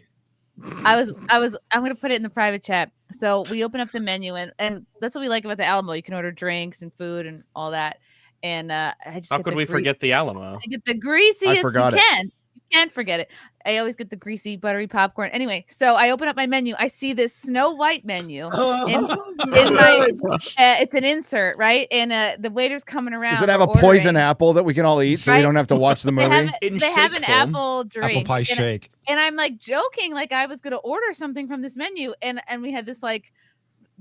It doesn't matter that the waiter was gay, but like he was gay, and We just took that. We automatically assume that. I go to hold up the menu, be like, "Ooh, I'll have what?" And he's like, "Oh my God, I'm so sorry. Let me take those from you." He's like, "We're not offering that anymore." And he was in a week. He was truly embarrassed, and I was like, "Oh, what were you guys trying to like forget about it?" And he just didn't. It was the most awkward moment. He's like, "I'm so sorry," like as if there were nudes in the Right. Like it was a He's fun like- to see. he's like, give me those. And I was Hilarious. like, wow. That was geez, embarrassing sorry. for us. Let me take that away from you. So That was Chris, quick. You want your poisoned apple teeny? the Disney Yeah. the Disney presentation was the worst, you said? I said it was the least impressive. Least impressive. All right. My opinion is not original. Almost everyone walked out saying, "What was that? What did we see?" And couple of things. I'll talk about FF. Obviously, you want to hear about that, but no Star Wars. Not a mention. Not a logo with a date. Not Mandalorian. Not one mention of Star Wars. Not a date. Not They have a footage. movie coming out next year, though. Yeah. Yes, they do. I need to know about they're Grogu. probably terrified. Yeah. Probably. Zero Yeah. Star Wars presence. Oh, it must have Probably felt for the wonderful. best. Let's be honest. Ryan, am I like they showed Mandalorian footage, right? At D23? At D23 they Yes, did. Yeah. Okay. That leaked, so it's out there. It's yeah, it is out there. I just maybe I dreamt it. I don't fucking know. I don't care. But that is a very interesting omission. Did they talk about Snow White at all? Probably not. Funny. All the theater owners are there. They could have made a joke. They could have said, "We're sorry, we effed up," or whatever, or addressed it. What I was surprised by, some of the other executives did get very real. They were like talked about, we have to expand the window, minimum 45 days from theater to VOD. Like they were like, they genuinely want to save the business. Tom Cruise was fantastic. Maybe we'll What get does to VOD that. stand for? Video on demand. But VOD the could be something else, Chrissy. This is like the It's restaurant something workers your in the live streams Titanic. turn into on I YouTube. thought it was an STD or something. Okay. It's a term applicable to the platform you're on, you know? Yeah, but Disney, nothing about how we're going to help you. We're going to support you. And Disney is notorious for strong arming theaters. Yes. Into getting more screens and asking for larger percentage. They are notorious for that. So the fact that it was ignored, I found it curious. So yeah. None of that's going to like help. the restaurant Disparu. workers in the Titanic trying to discuss how they should save the Titanic when it's the captain's fault for crashing into the iceberg. It doesn't matter if you extend the window on crap movies because nobody wants to see the movies in the first place. Right. Cleaning the bathrooms isn't going to get people more into the cinema. When we're discussing we should have smaller chairs, That so we might can help put me a more little in. bit. If you don't have the people going to the cinema, you don't need more chairs. And none of them are willing to talk to the studios and call them out on any of this stuff. And unless you are the problem, you're the one that needs to fix it because we're dying out here. They're terrified of Disney. They're absolutely terrified of Disney. When I was in corporate at a movie theater chain, they were terrified of Disney because what Chris said, they would strong arm you. They would say, you have to remove theaters of other movies to play our movie in this many theaters. And if you don't, we're not going to give you the next Disney movie. And they used to have that power. Yeah. They don't anymore. They don't have the leverage now. All their movies are garbage. They're still. I mean, they should. But send them packing. They do have the leverage still. That's the thing, is because they had a couple hits and they own so much. Yeah, they're putting out a ton of shit, but they are right now, as it stands, the biggest entertainment company in the world. Now they're about to get surpassed by YouTube, believe it or not. But as far as just all we do is entertainment, Disney is number one for now. So and I think it's a threat that they're thinking about the 90-day window. I'm like, be careful what you wish for, theaters, with the 90-day window from fucking Disney. Because at least if they're clogging up an IMAX screen, you can kick them out for something that's better. But so the 90-day window is like the average time, and what is that exactly? No, so Only 40, what? 45, exactly. 45 is actually the one that's they're going to stick with. The 45 window. They're pushing for it. They're pushing So for what's it. so I guess that just changes my question. What's the 45-day window? So a lot, it's become very often, especially recently, especially now that everybody has their own fucking streaming services and possibility for this or that. And it started a lot during fucking COVID when they were convinced people weren't coming to the theater because of that, where sometimes after 3 or 4 weeks or 30 days, while it was still playing in the theater, they'd put it up video on demand. So people Oh, can that's the watch it at gap home. between streaming and Yeah. like So it's a theaters. time that's in the Okay. theater, and then it goes to VOD, which is rental, and then it goes to free streaming. But as soon as it hits Oh, VOD, that's video on demand. Yeah. So as it's VOD, it also hits piracy like that second. Yep. So they have to fight that, but there's nothing they can do about that. Like absolutely zero. Right. And although Disparu's right, a lot of stuff that's coming out is obviously garbage. Theaters are still stuck with what they're stuck with, right? Yep. They have to Right. try to do everything possible and try to bargain in any way they can. Should we start doing another discount day? Should we start doing this? Is this an interesting way maybe to get people in theaters? What about these popcorn buckets, right? They're scrambling because they can't really fucking control what's coming out, but they're trying to do the best with the cards that they're dealt right now. And one of those ways is that if people weren't convinced that, man, in fucking 30 or 45 days, I can just watch this on Paramount fucking Plus anyway, why would I fucking go to the theater? And for instance, Sonic 3's momentum got destroyed by their 30-day digital release. Yes. It got fucking destroyed by that. And it's happened similarly to other movies as well. And although the studios might feel okay because depending on what their sales look like by VOD, maybe they end up around the same level as if they just let it have a full box office run. The theaters don't feel It very makes good people about less mentally dependent on theaters, where they don't even think like, oh, well, it's going to be on 30 days anyway. We'll just save myself $700 by not going to the theater. Yep. And they had You plenty want to of build time. up the culture that the movie theater is the place to go to watch a new movie, not streaming. They had they've changed the rules too. So studios can now own theaters, right? Because they couldn't before, right, Chris?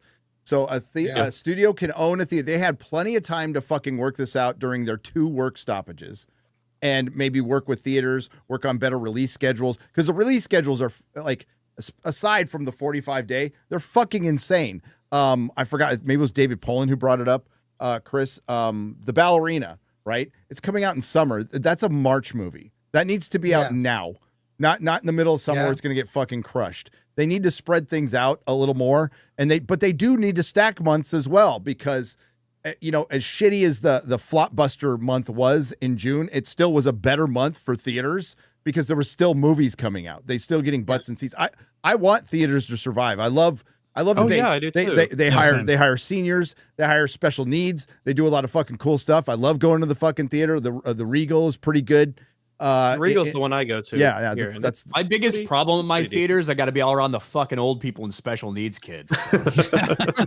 Well, Ryan, they have to be around you. So those are the people who are making the movies. So is there really much incentive left to go to the cinemas? Because all the benefit that used to exist is mostly gone. Like it used to be, see it on the big screen. Yeah. You got big screens at home now. People have their own. There is theaters. something. There is something that is lost. There is something. As much as I like to watch movies at home, but when I was watching, when I watched Godzilla -1, right? I am so glad that I went to the theater and saw that movie. Yep. The noise, the booming, the big visuals and everything, and the fact that I was like with someone else, I'm so glad that I saw it, and I don't want to lose that experience. And a lot of movies are just better when you see them at the theater. Yeah. A lot of them aren't, but a lot of them are. And it would be legitimately sad if we lost the ability to go to a big screen with the loudspeakers, and you could be in that kind of environment with your popcorn bucket. I don't drink soda because then I have to pee. But with your popcorn bucket and you're sitting there and watching the movie, it is something that you can't get at home. You know, Water culturally, does. it's dead. It's dead culturally. There's not we've talked about it a lot. You broke that habit of every Friday, we're going to get together, we're going to go to the movies because everybody's going to be talking about that movie. That's gone. Like those people don't exist anymore. And you miss that when you go to the movie theater at Thursday night, you're waiting in line for that 12:01 showing. Everybody that's sitting there that is waiting for that movie is also excited to see that movie, and you get in that theater and everybody's excited and the lights go down. And they're missing they're missing like obvious opportunities. Sorry, I'm going off on this again, but I remember the 20th anniversary of Star Wars, dude. That was like going to an opening night of Star Wars. It was exactly like when I was a kid, and the lines were fucking huge. Everybody was dressed up. It was fucking great. And they like Lord of the Rings hits 20 years, nothing. Yeah, absolutely. They could have put that in wide release and it would have beaten movies. It would have beaten one of my. But the danger of this conversation is that, especially at an industry place like this, if everyone's talking about how the cinemas can change to improve the cinemas, then that seems to be like, oh, well, if we do that for 2026, we'll fix it. And if no one's going to the studios and going, you are the problem, like, then your suggestion for like making cinemas money was use older movies. It is the movies that get people to go. By the way, Gary, right. one thing I went to there was a press thing. Fathom Events business doubled last year. Yes. 2024. Yes. With Lord of the Rings, name the movies that came to last year. I went to as many Fathom Events things as I saw movies. It was I see all the Studio Ghibli movies. Their market it's all old movies in theaters that I own already on Blu-ray, but I'm still going. Hell yeah. Well, one of the issues, like the studio is essentially Hollywood critiquing itself about what they think the problem is. And all they talk about is the people in that studio want me to make IP movies like Minecraft because they make a load of money, where I want to make real art films. But what he wants to make as a real art film is a terrible idea. And they never realize in the entire studio, because they're like, this will be work, and it wouldn't. And it's like they want to be artists rather than make IP films, and they don't realize that you could just make a good Minecraft movie and have the best of everything. And if you make a good Minecraft movie, and then you can use that credit to go make your art. See, because you need tent poles in Minecraft. You can exactly. No, I agree. And then if you concentrate hard enough on that, then you can go make your fucking art movie. Because without the tent pole succeeding, nothing works. Same with the comic industry. The fucking DC and Marvel need to work, or it doesn't work. Period. So you need your tent poles to drive everything else, and they pay for everything else, and that's the part that's falling to pieces, because right now they're spreading so much money into streaming and everything else. Right now it's just unnecessary prequels, mid-quels, half-quels, quarter-quels, whatever the fucking sequels, and then remaking animated films, and that's good. Well, they did some polling. Double quarter quel sounds more appetizing than half quel. Well, we got but also they're not good either. Like, that's a big factor too, is the fact that they're not good. Like, if they were coming out with these unoriginal content, but at least it was good, they would be in a better situation than they are now. That's why at these industry events it's important that the conversation is about the studios not being good enough and that they need to change and fix it, rather than just rearranging things inside a cinema and working with an ever decreasing amount of audience. So and that goes back to the theaters are still afraid of the studios. The studios are doing nothing to fucking help them but giving them lip service, because they have no intention. The studios you can be afraid and go bankrupt if you ask the studios. Exactly, but if you ask the studios what they want, like, what do you want at the end of the day? We want our streaming service to work and be profitable, because that is a constant revenue stream. That is that dangling carrot for Wall Street, is something that Robert Marmonet's brought it up before, but something Hollywood's never had is a consistent revenue stream. Everything's a gamble. The thing is that's a pipe dream. Like, that's never going to fucking happen. The streaming services aren't working, and the ones that are were the ones that were there first, or that are a side hustle for a bigger company. And that's Amazon Apple loses $1 billion a year on streaming because they can. Because they're fucking Apple, and it's a giant vanity project. But there's one day that's going to come, they're going to go, okay, we can't afford to lose $1 billion anymore. We need to cut something. And we need to keep our 4-year-old slave girls in China making our phones. So we're going to get rid of the streaming service instead. And that's what Hollywood is scared to death. Better. Maybe. It would have done better if it was still on Netflix. I think there's a lot going against it. If they didn't cancel it. Yeah, there's a lot going against it. But if it stayed on Netflix, that's where people are watching shit. Every one of these studios that have started their own streaming service need to fucking stop, shut those fuckers down, and just go back to making movies for theaters. That's going to save your industry. That's going to save the movie theater industry. But bar none. That's it. The studios are duplicitous. Yes. They give lip service to theaters and theatrical, and there are genuinely filmmakers like Chris Nolan, Denis Villeneuve, and others that want theaters, right? That experience. I don't know, because Shad, I don't know. Can you buy an IMAX TV? Did you get one?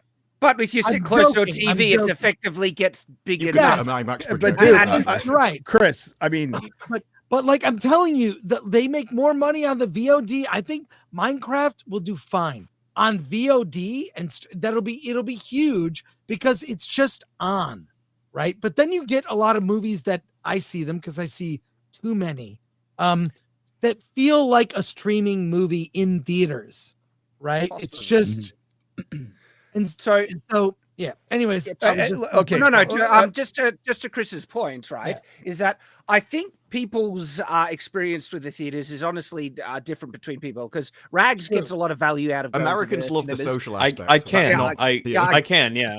For me, it's far less. I find more hassle than needing to go out to the cinemas than enjoying it. Well, at you home. have I 17 prefer to watch kids, that. so that's $25 to go. Look at that. Yeah, Look at $1K every time.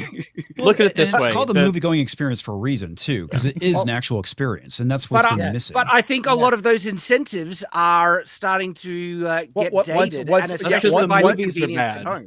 For instance, you need to consider the theater as a multiplier in a way. It makes good movies better, and it makes bad movies worse. Worse, yeah. Right, and it makes boring movies more more boring, I guess. Arduous. Actually, that's AMC theaters because we make movies better.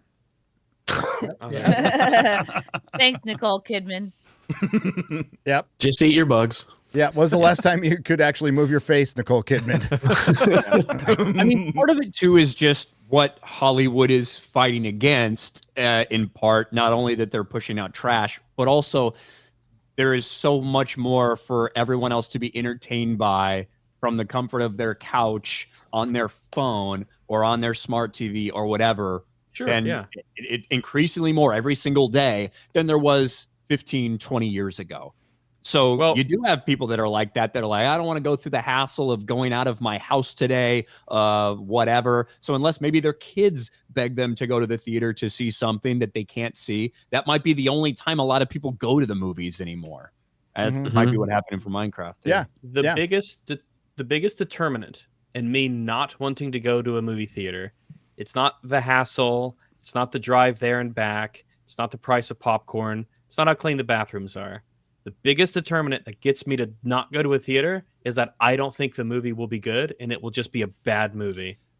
Well, on top of that too, it's like you're paying $20 to go see a movie and it's garbage and it's not worth it at the end of the day. It goes back to habit. I can't remember what article I saw it in, one of the many I read during the week, but it said that between, correct me if I'm wrong, Odin, between the ages of 18 and 40, the average moviegoer in 2018 was going to a movie twice a month. Now it was 40% of them were going twice a month. Now it's 25% of them are going twice a month. So that's down almost half.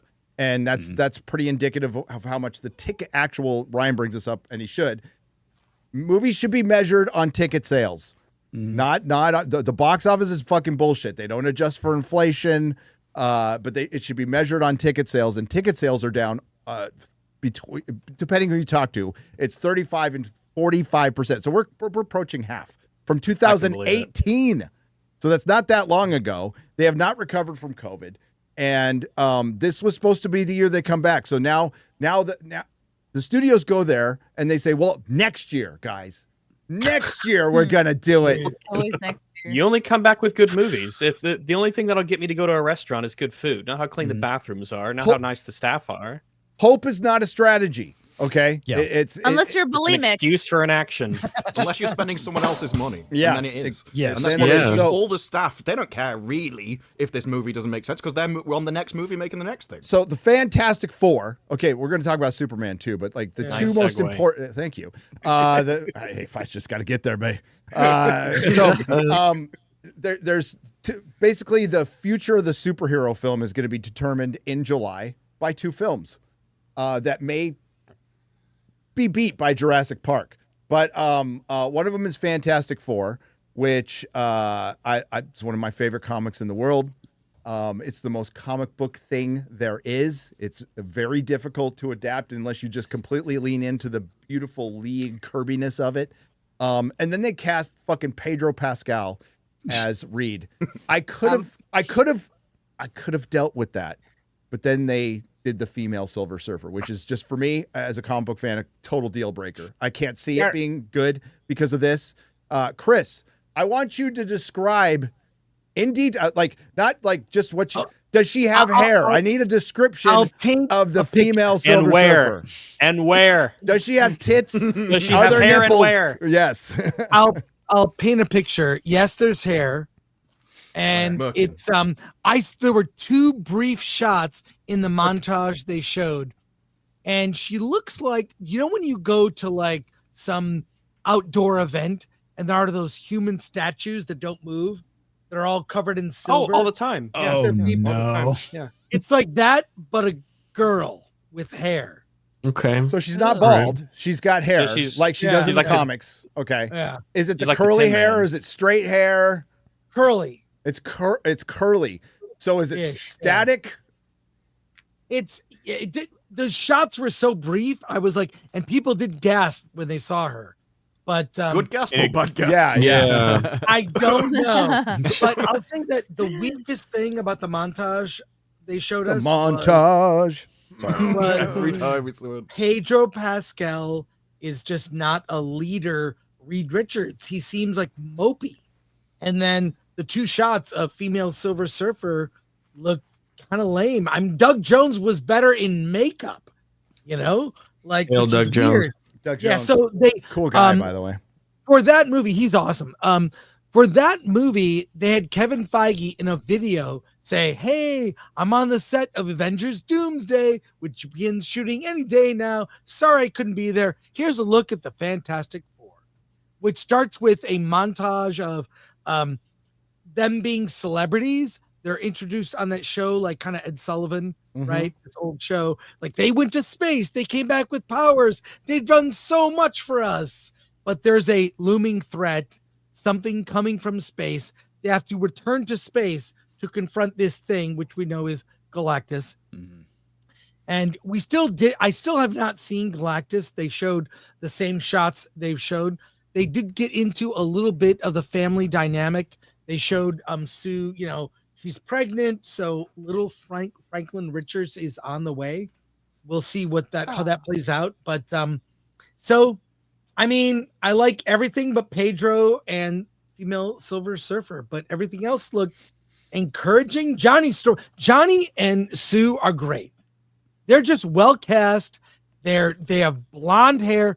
Freaking Chris Evans plays 2 characters from the Marvel universe with blonde hair and never dyes his hair.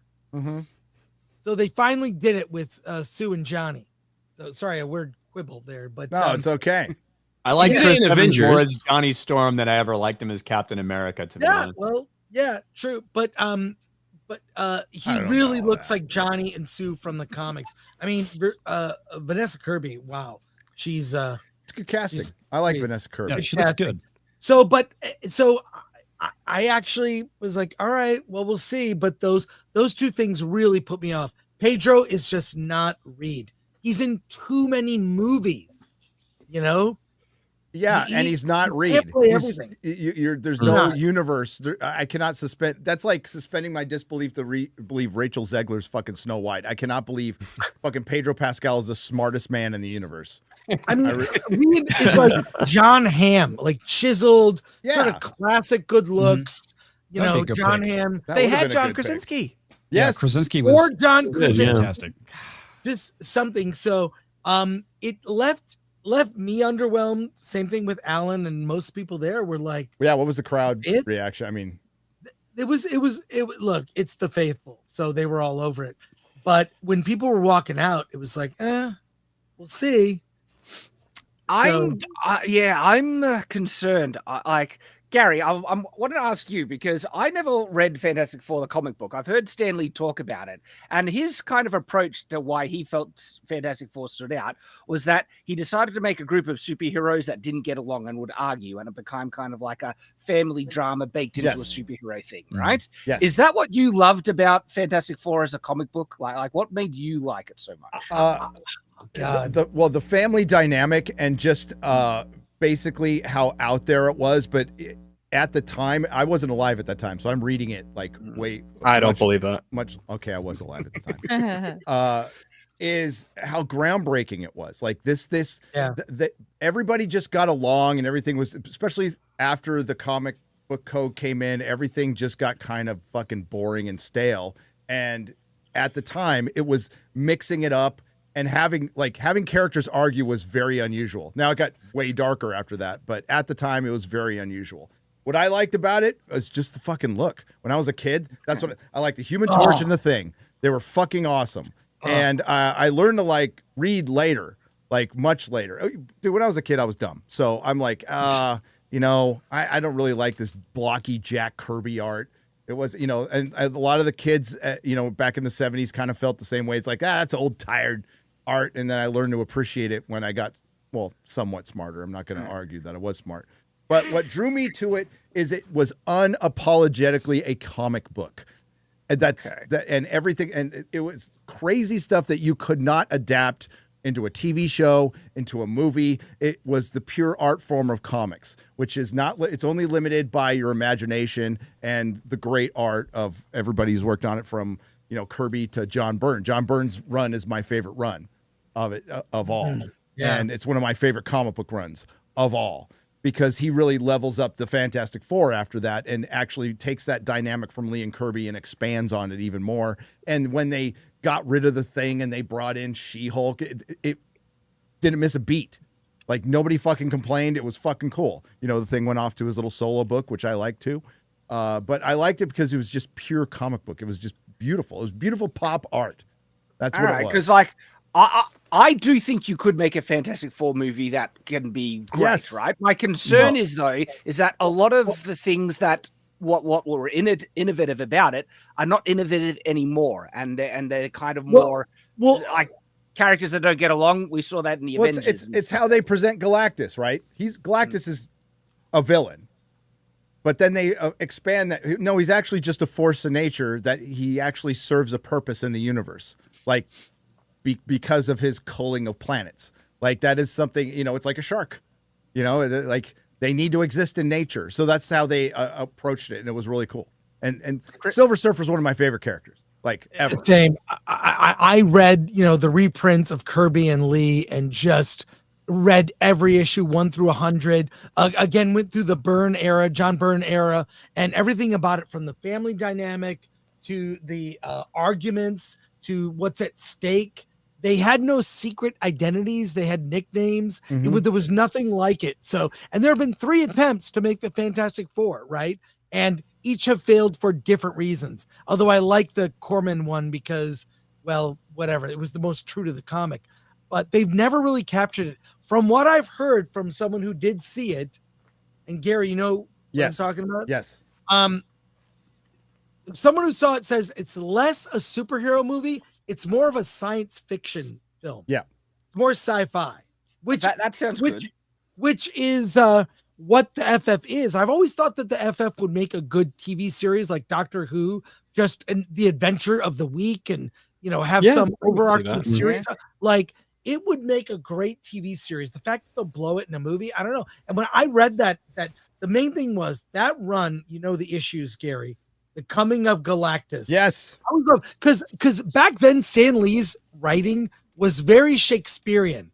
I always liked the word he would use words like low, this man, this monster. This man, this monster. Yes. Like drama. It was high drama, and it got you engaged as a kid. Like, they're like that run of the first Galactus story. I never thought in my wildest dreams I'd see this as a movie. And they fucked it up.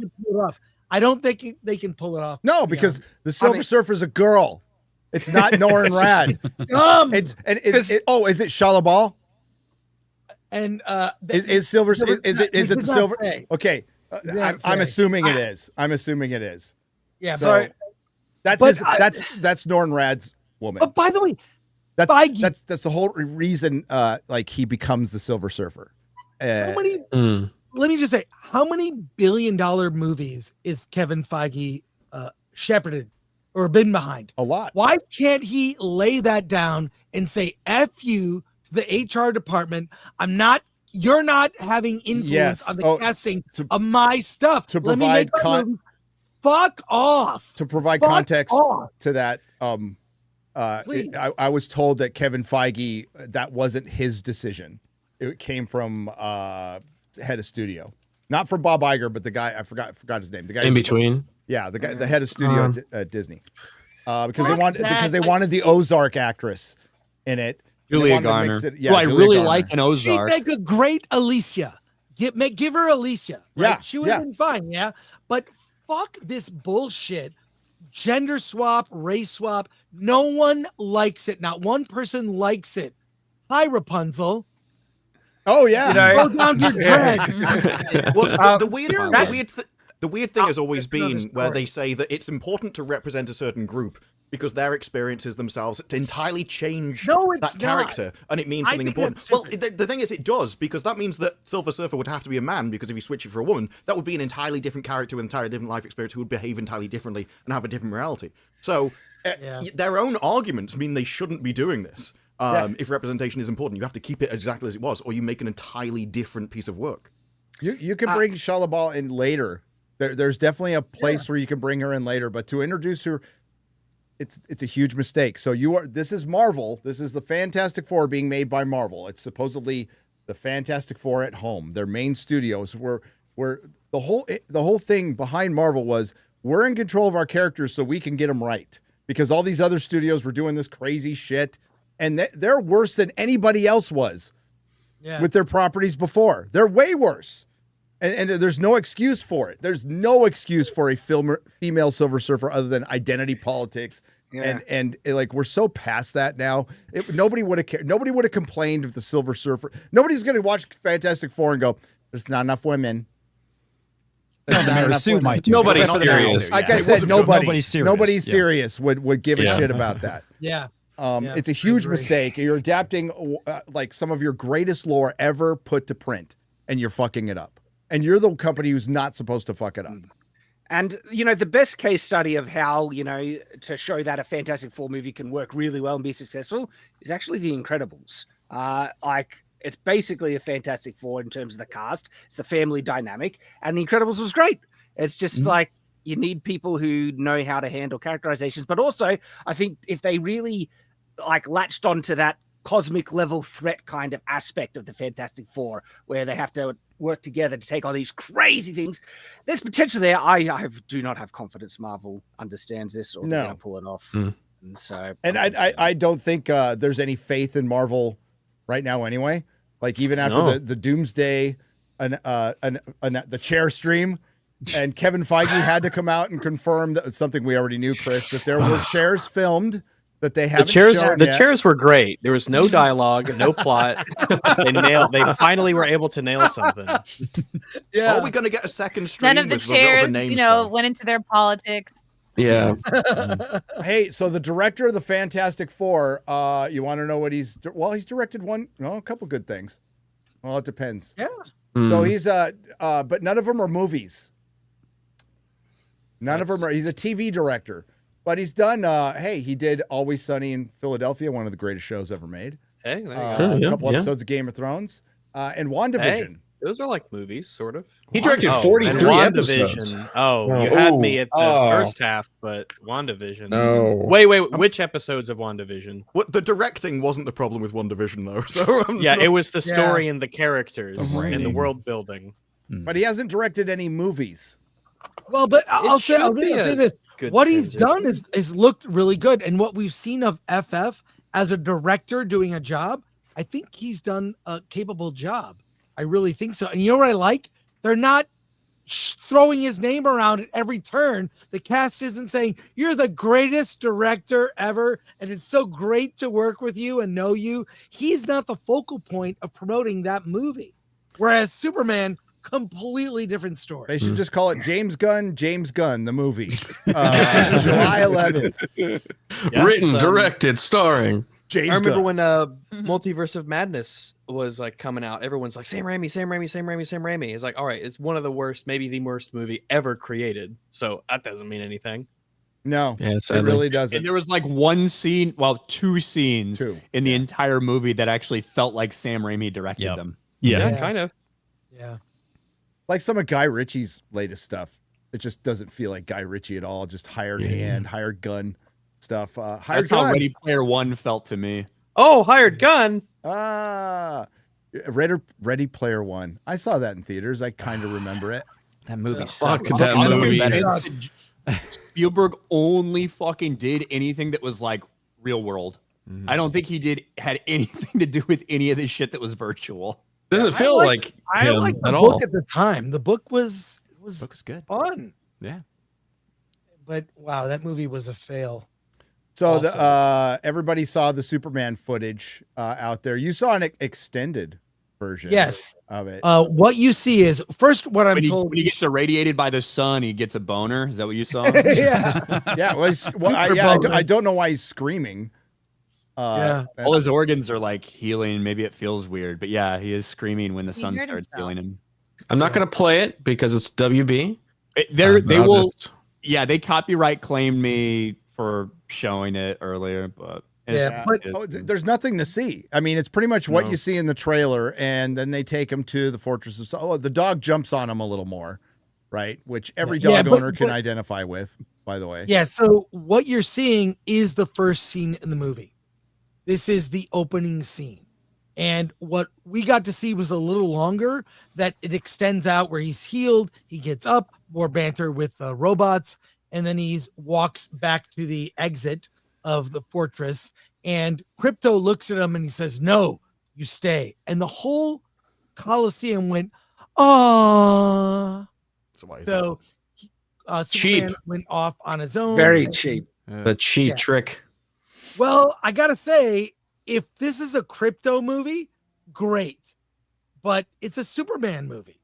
So, and it was the worst presentation of everything we saw, because it went on so long, insufferably long, with James Gunn, Peter Safran, and the cast.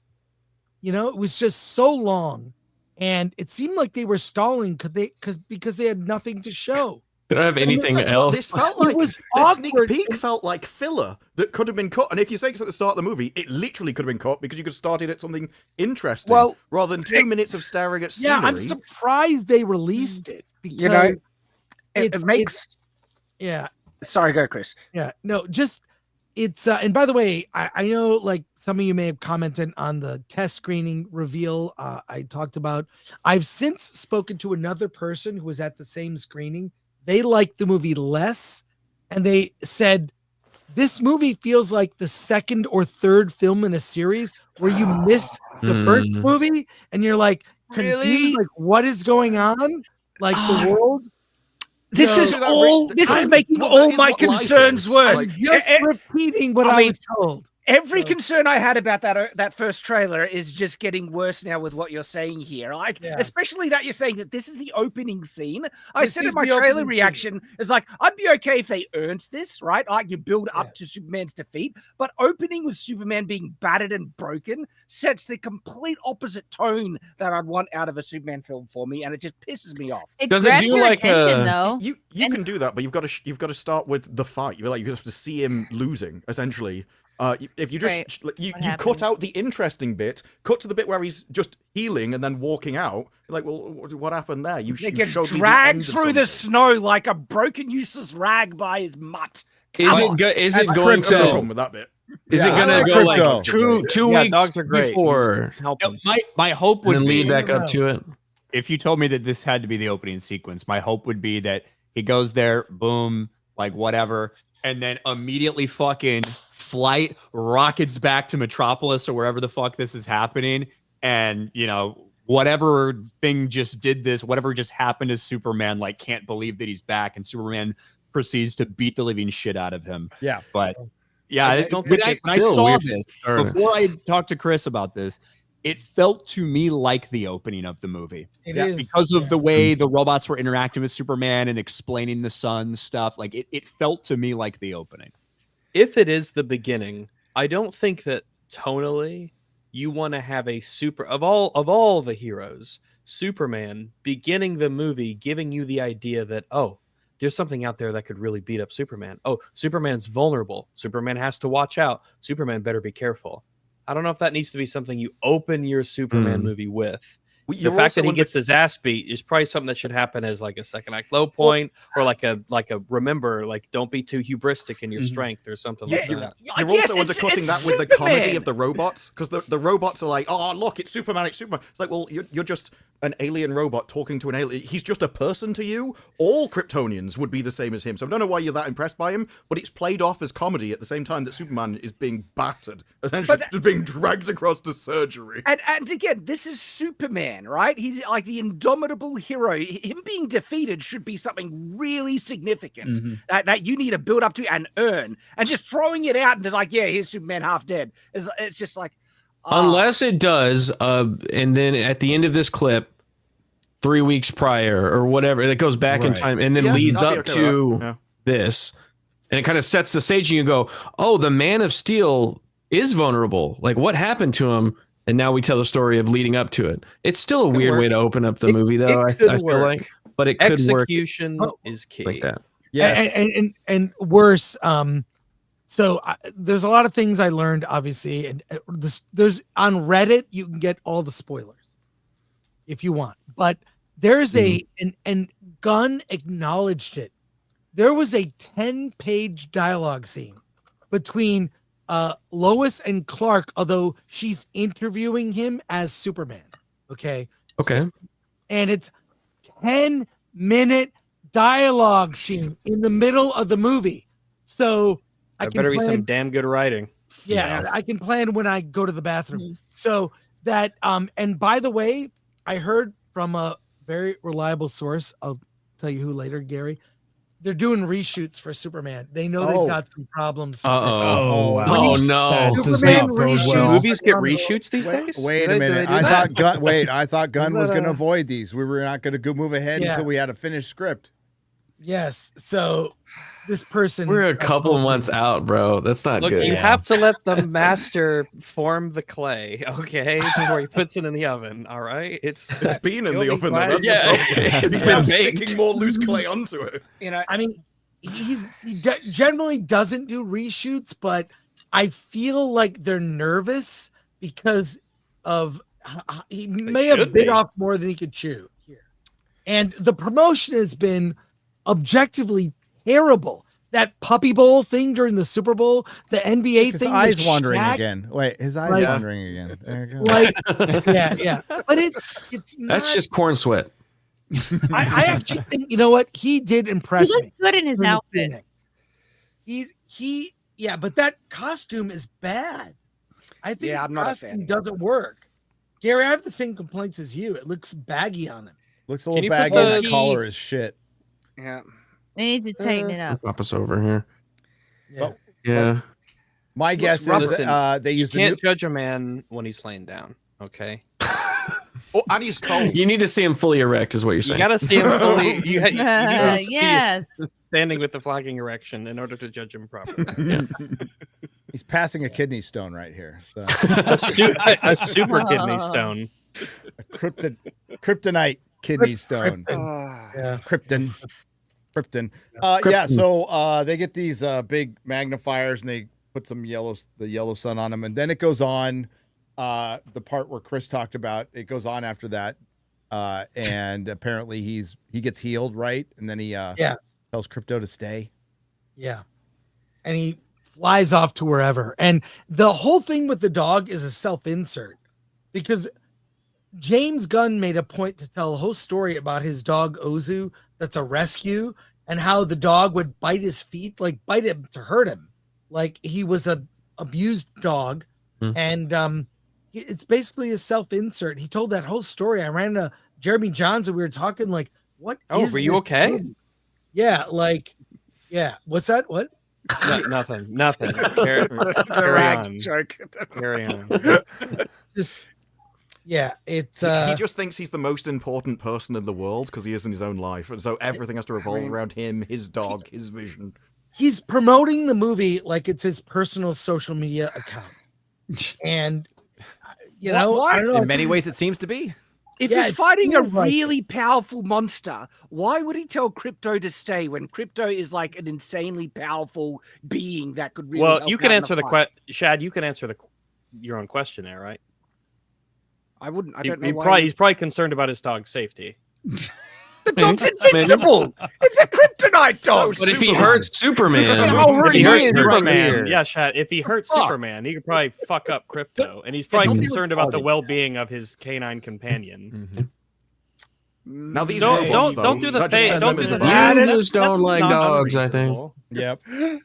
That is fair to be concerned about your dog's safety, Maybe. as you should all be. I don't know, but the dog could help save millions of lives as well. It could. He said, Superman "Go, not be fetch. willing? Fetch I reckon civilians." Crypto would be willing to help. Crypto is a good boy. He wants to help. That's the interesting thing. It was like we just spoke about with the pregnant wife, but she's still going to go and battle off Galactus. You have to have a scene in there where you say, well, I don't want you to risk our baby. And she's like, well, if I don't, our Earth dies, which is where our baby will live. So it's going to be in danger anyway. And so you get away with both. But you do have to explain those kind of things if you want. You do. Essentially, Sue your loved Storm ones is to go into battle. pretty fucking powerful. So Yeah. But when she's pregnant, that's yeah, a different. Well, there seems to be an obsession with Hollywood, especially in superhero movies and genre, wanting to have pregnant warrior women, Avatar and fucking Spider-Man, Spider-Verse. Spider-Verse. Jesus Christ. Wheel of Marvel Time, they have makes it So twice. unrealistic. Your feet are swollen. Back hurt. Wheel of Time had somebody giving birth. She was in fighting as the labor. baby is popping out. In the middle of labor, fighting and kicking ass and killing men. I was. No, look, what's going on? Wasn't that respect Conan's mom, this right? part, Isn't that how Conan was born? Wasn't he born like on a battlefield, right? Yes, I respect this part of modern Hollywood, actually. It's destroying this fucking myth that we've created that women need to gain more than 8 pounds during their pregnancy. Right? Bullshit, right?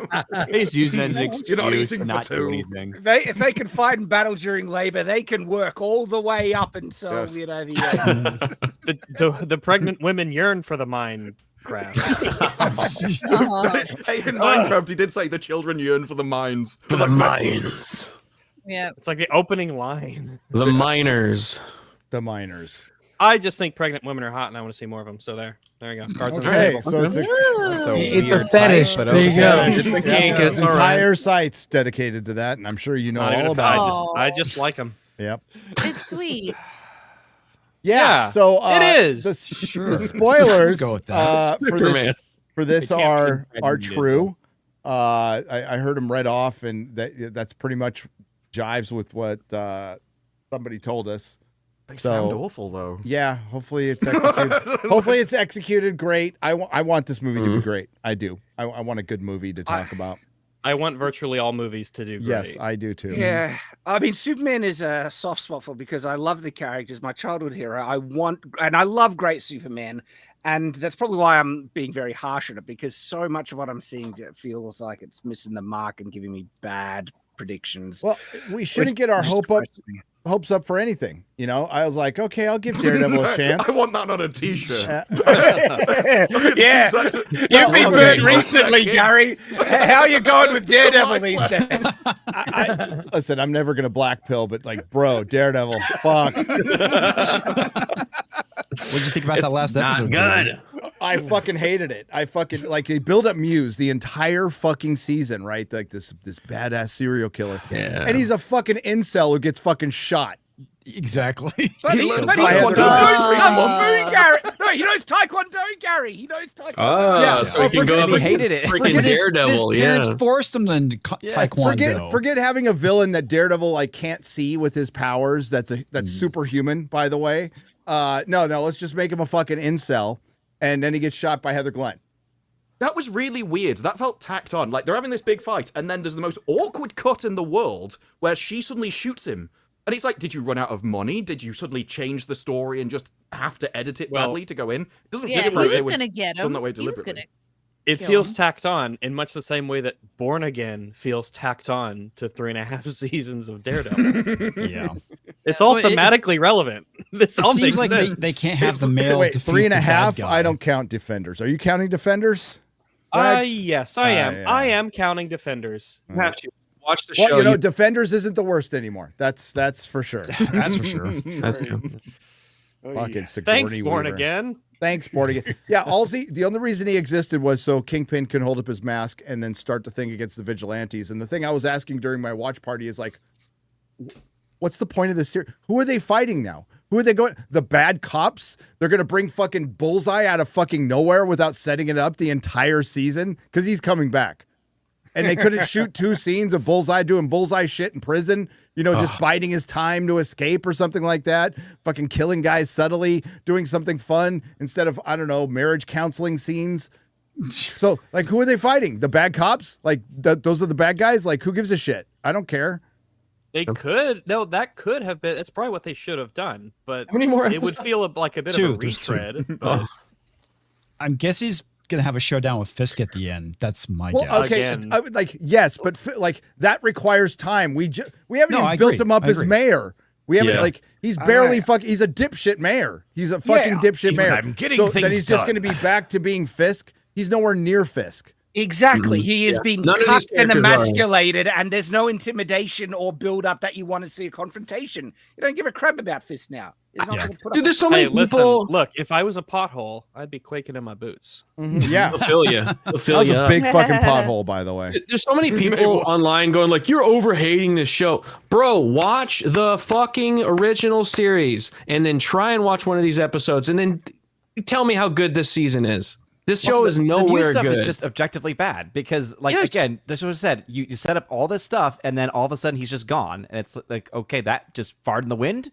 That's essentially all that it was. That's all it was. And it's like it was the most interesting thing it had. It's like the most Hollywood. interesting thing. It's like Hollywood. Wait for the next thing. Wait for the next thing. Wait for those 2 episodes that are supposedly going to stick the landing. Chris has seen them.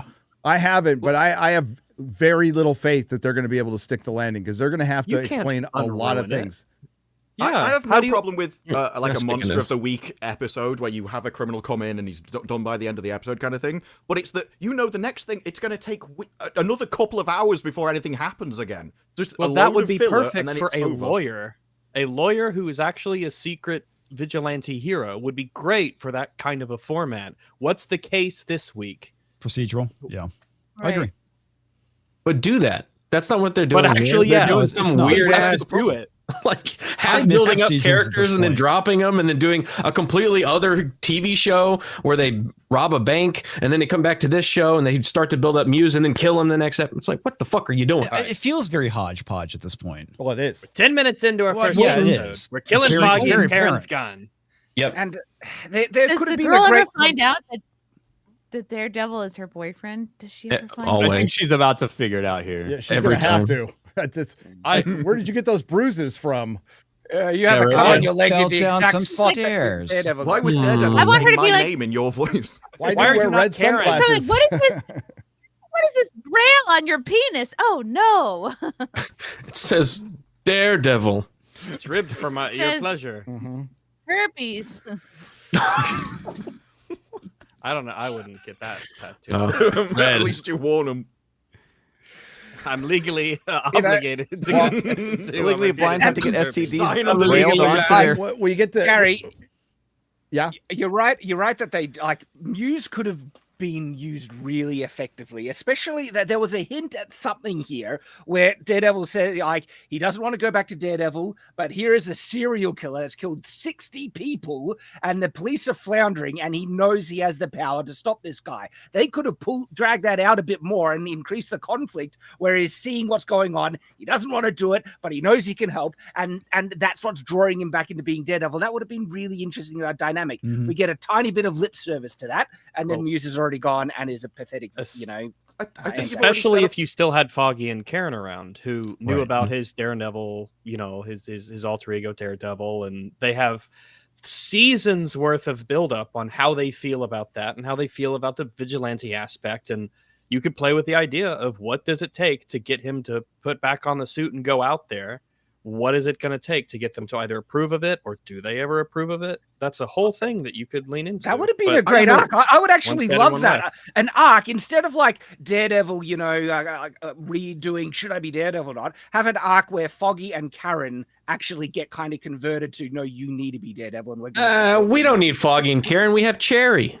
Well, I think And they've already Kirsten set up the McDuffie. more interesting Yeah. storyline like themselves. If both of them want to be good, let's say Fisk in Echo was solved and he is good now, but all he knows is crime. So he uses crime to do good for people. You've got Daredevil, but he wants everyone to obey the law. You've got Daredevil who does outside of the law, but also helps people. That's your natural thing. Both of them want to help the city, but via different methods. And they fight.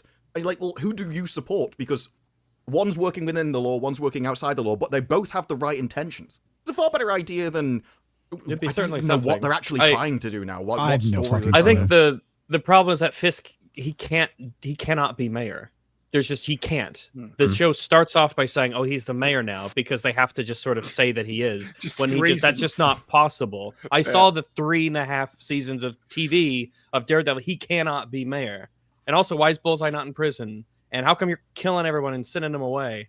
What was the point? It requires a lot more explanation, and you know, a lot. He should have been a businessman. He should have come back as a big businessman, and still he's doing nefarious deeds because you know that's who he is and that's his character. And they could do something. They could have done something interesting with his dynamic with Vanessa because it was a legitimately interesting aspect of the idea that you have someone like Wilson Fisk who is in love with this one woman who's you know his crazy matches her crazy, as you know, but they don't. These are different characters. These are different characters, and they've been ruined. So whoever you're watching is just not the people that you knew before. So it doesn't matter.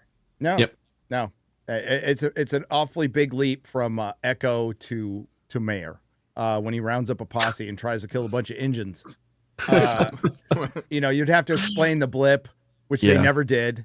They did it like I don't even know where the explanation came. If it was via interview or some stupid fucking book, I'm not really sure. But Daredevil and Kingpin both survived the blip, and Kingpin was released because they were missing half the population, and he was able to beat the charge. And he got out and built himself up by taking over the tracksuit mafia in Hawkeye, which nobody watched. Does anybody remember Hawkeye? Yes. Unfortunately, I never even finished it. Yeah, you're fortunate. I gave up halfway. Honestly, Hawkeye might be my favorite Disney Plus Marvel show. That doesn't really mean I liked it, but to me, that was the least offensive one. Except your least hated is technically your favorite. That's about it. Well, that Ice Capades battle at the end, dude, was that was terrible. Awful. And Yelena coming in and making Hawkeye cry. I mean, come on, I could bring up the last the ending of that show is really bad. It's packed with some trash. But it was one of the few times that we have one of these fucking characters, right, who is one of the all new, all different Kate Bishop, characters that are getting introduced. Kate Bishop respected the fuck out of Hawkeye, desperately wanted to be like him. I feel like they had a pretty good rapport. She was hot. Like that. That's the nicest thing we can say about any of these fucking Disney Marvel shows. Yep. Oh, they got way worse. They definitely got way worse. We're like, how bad could it get? We found out. Horrific. We found out. So yeah, the Doomsday, Avengers Doomsday. That's pretty much what Kevin Feige said. Hang on, we're gonna get some more people. Keep waiting. Marvel's fucked at this point. Yeah. Well, we find out the Nielsen ratings next week, Ryan. For Daredevil, we'll see how it. Didn't we for the first drop? I thought we already saw that and it wasn't on there. It came out the 4th. It came out the 4th of March. Oh, was it on a? So the cutoff for Nielsen, when I checked it yesterday, maybe they updated it, was the 2nd, March 2nd. I'm checking right now.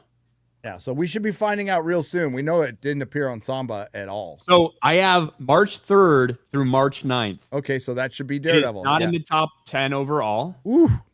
Original. No surprise. It is not in the top 10 originals. Oh, shit. Let me yeah, that's why I said I thought. I thought I remembered. I checked it yesterday, but maybe they updated it. Or day before yesterday. So here we go. So, ouch. Reacher, number 1. Sucks. Yeah, Reacher dominating. But yeah, this is the original list. So it got less than 465 million. We know that. But let me go to overall. There's still Reacher right there. So it is behind Agatha and Miss Marvel at this point. Yeah.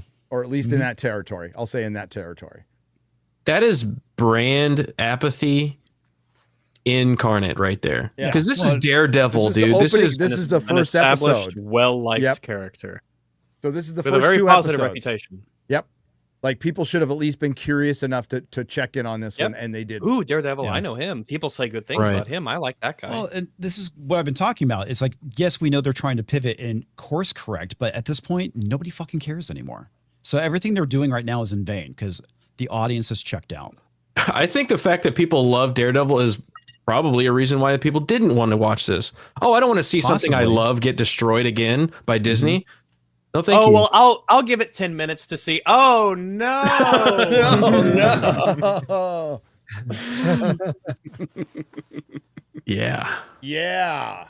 That's The crazy. audience is bored. Just keep waiting. It'll be good eventually, right? No. Yeah. Nope. Bluey. Fucking Bluey beat it out. That's hilarious. Hey, Bluey's great. I, He's a nice quality not show judging, right man. there. I don't have kids. I don't watch the show, but yeah, from what I've seen of it, because I've seen a lot of it gets put on the background. Well, I mean, that's what we're facing now, and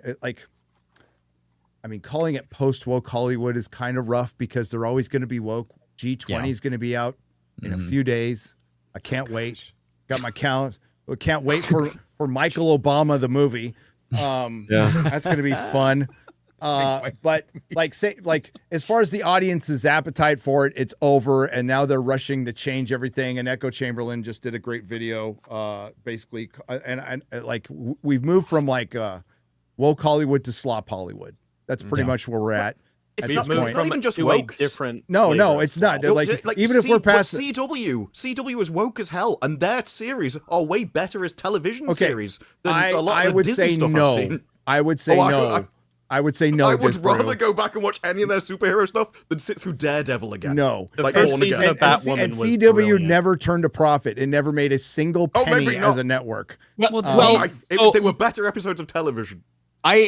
Although CW never made profit as a network, the idea that those individual shows were not, I don't know if that's I don't think we have any numbers on that whatsoever. We have CW tons had of a lot numbers. more shit than just Arrowverse. So the first 2 seasons of Arrow and the first season of Flash were watched by millions of people, and it progressively got worse, and it got down to 3 million viewers, and it got, more importantly, the key demographic, which is a percentage. The way you do the math on the key back in broadcast TV days, which are pretty much dead, the way you did the key demographic was the percentage of the entirety of the amount of people there are 18 to 35 in the country.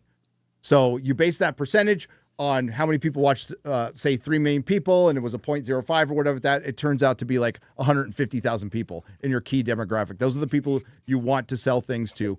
It was just dying on and they just kept making them and spitting them off, and they weren't doing shit. It was just diminishing returns. I like the first 2 seasons of Arrow. I think they're really fucking good. But man, everything after that fucking sucked. Absolutely. Batwoman season 1 was magical. We need to go back. Turn back the clock. We need. What did you bring me? What did you bring me? Absolutely. Who are you? I'm pretty sure that wasn't Arrow episode 1, where it's like, no, we have to. But it jumped into the future, and we have to travel back to when we back were to the point of being, whether we're post woke or not, you still have other problems to deal with, the other 1,000 paper cuts to deal with. It's just streaming bubble burst, creative bankruptcy, oversaturation of product, all those problems remain. And that's where Mahler and I talked about, we were going to enter this era of meh, and I think slop is a much better term for it. Well, all this stuff was always slop. The wokeness is what made it stand out. It's now that's been removed. It's just slop. It was both flavor of slop. Yeah, it was slop plus propaganda, and the untalented people are still there. So now we're just going to get propaganda. Propaganda. Funny. But the problem remains. Yes. Right. Yes. So it just quality. What brought on a lot of the slop was woke. Now it's going to be creative bankruptcy. It's going to be, they don't know what to do because they're scrambling because they really thought that shit was going to work, and now they don't know what works anymore. Most of the DEI hires that were there, hired on tick boxes and stuff like that, who have that's still going to happen, by the way. That's still going to happen. That's true. That ain't going away. They're the ones writing these scripts, and even if they're told to not make the character gay or everything like that, they're still trying to write. It's still going to be garbage. But nothing is changing in reality. It is a case of you write what you know. So you will write the person that didn't earn anything, just got, for instance, where she got sent bangles in the post, and that's where she got her superpowers from. That is how their life goes. This is why you've got a load of people going, well, success is given, not earned, because that's what happened to them. So of course that's a lesson they learned. So that's what they put in superheroes. Because they have gotten rid of the writers who actually have life experience and know how you earn things. Yeah. And occasionally when you get a good writer, you get something like Penguin. you know, that kind of surprises Yep, everybody. But right. more often than not, particularly with DC, whatever success they have, they will fuck it up completely. Like, hey, we got all this hype from a Harry Potter show. Joker. Let's make a Black Snape. That'll work, right? They won't care. Harry Potter fans won't care at all. You know, I don't look at the internet interactions; they're going up. That means good, right? Right. They're talking Nerd about Analytics us. told us that it's in demand. Yes. Nerd Analytics told us the Acolytes. The in demand. engagement on the Minecraft trailer was incredible. Yeah. Oh, by the way, This is a Disney, positive. I want you to believe the Parrot analytics, Yes. and engagement. I want you to give the Acolyte a season 2, please. And Yes. She-Hulk and Willow. Yes, They all broke please. records for their interactions online. I want a Madam Web 2. I Yep. want a Madam Web 2 in the worst way. I need them. I I like need them to She-Hulk release season season 2. 2 and Yes. fund my Roth IRA for years. Craven the Hunter's been doing all right over on Netflix. Let's go, Craven. I told you guys it's a masterpiece. Craven's doing better than Craven. Daredevil. That's saying a lot, right? I enjoyed watching it more than Daredevil, so Yes. Yes. I think it's I deserved. don't remember. It was kind of gory, right? So like some of the Yeah. gore in it was pretty fun. But yeah, let's get to Soups, shall we? Noons has gifted 50 Nerdrotic memberships for $250. Thank you, my lady. Holy shit! See you in Turkey. Dang.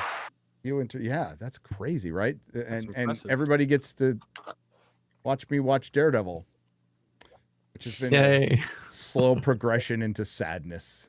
Yeah. It has. It really has. And you are giving it every benefit of the doubt coming Yeah. in. You know what it has done though? It's gotten me to rewatch the original series, which is great, and to get the books and start reading Daredevil because I'd never read Daredevil before. So oh, really? I'm getting into Read Daredevil. the comic books, and you'll understand why like people love them so much, and how they changed comic books forever. You don't get fucking Dark Knight Returns without Daredevil. You don't get Batman Year One without Daredevil. You don't get Teenage Mutant Ninja Turtles without fucking Daredevil. Frank Miller's Daredevil. That's very true. Yeah. That's true. Cultural impact. Rollin' the Wretched. 4 parts for $100. What's up, man? Is he going to Vegas? right. I heard he's not going to Vegas. He is going He's to going Vegas. to Vegas. He's going there. Okay, I was going to like really shame you, but I'm glad you're going to Vegas. I'll see you. Garrett, remind me to send him a message. Okay, got a sticky note here. You got Post-its, man. Wait, hang on. Huh? Oh no, Garrett's got him as well. Okay. So remind Post-its are remind. great. Don't do Post-it notes. QBG to remind me. Okay, And that's then another I one. will remind Dude, you. this room is going to be fucking Post-it notes. It's gonna look like the meme from Always Sunny. That's what it's gonna.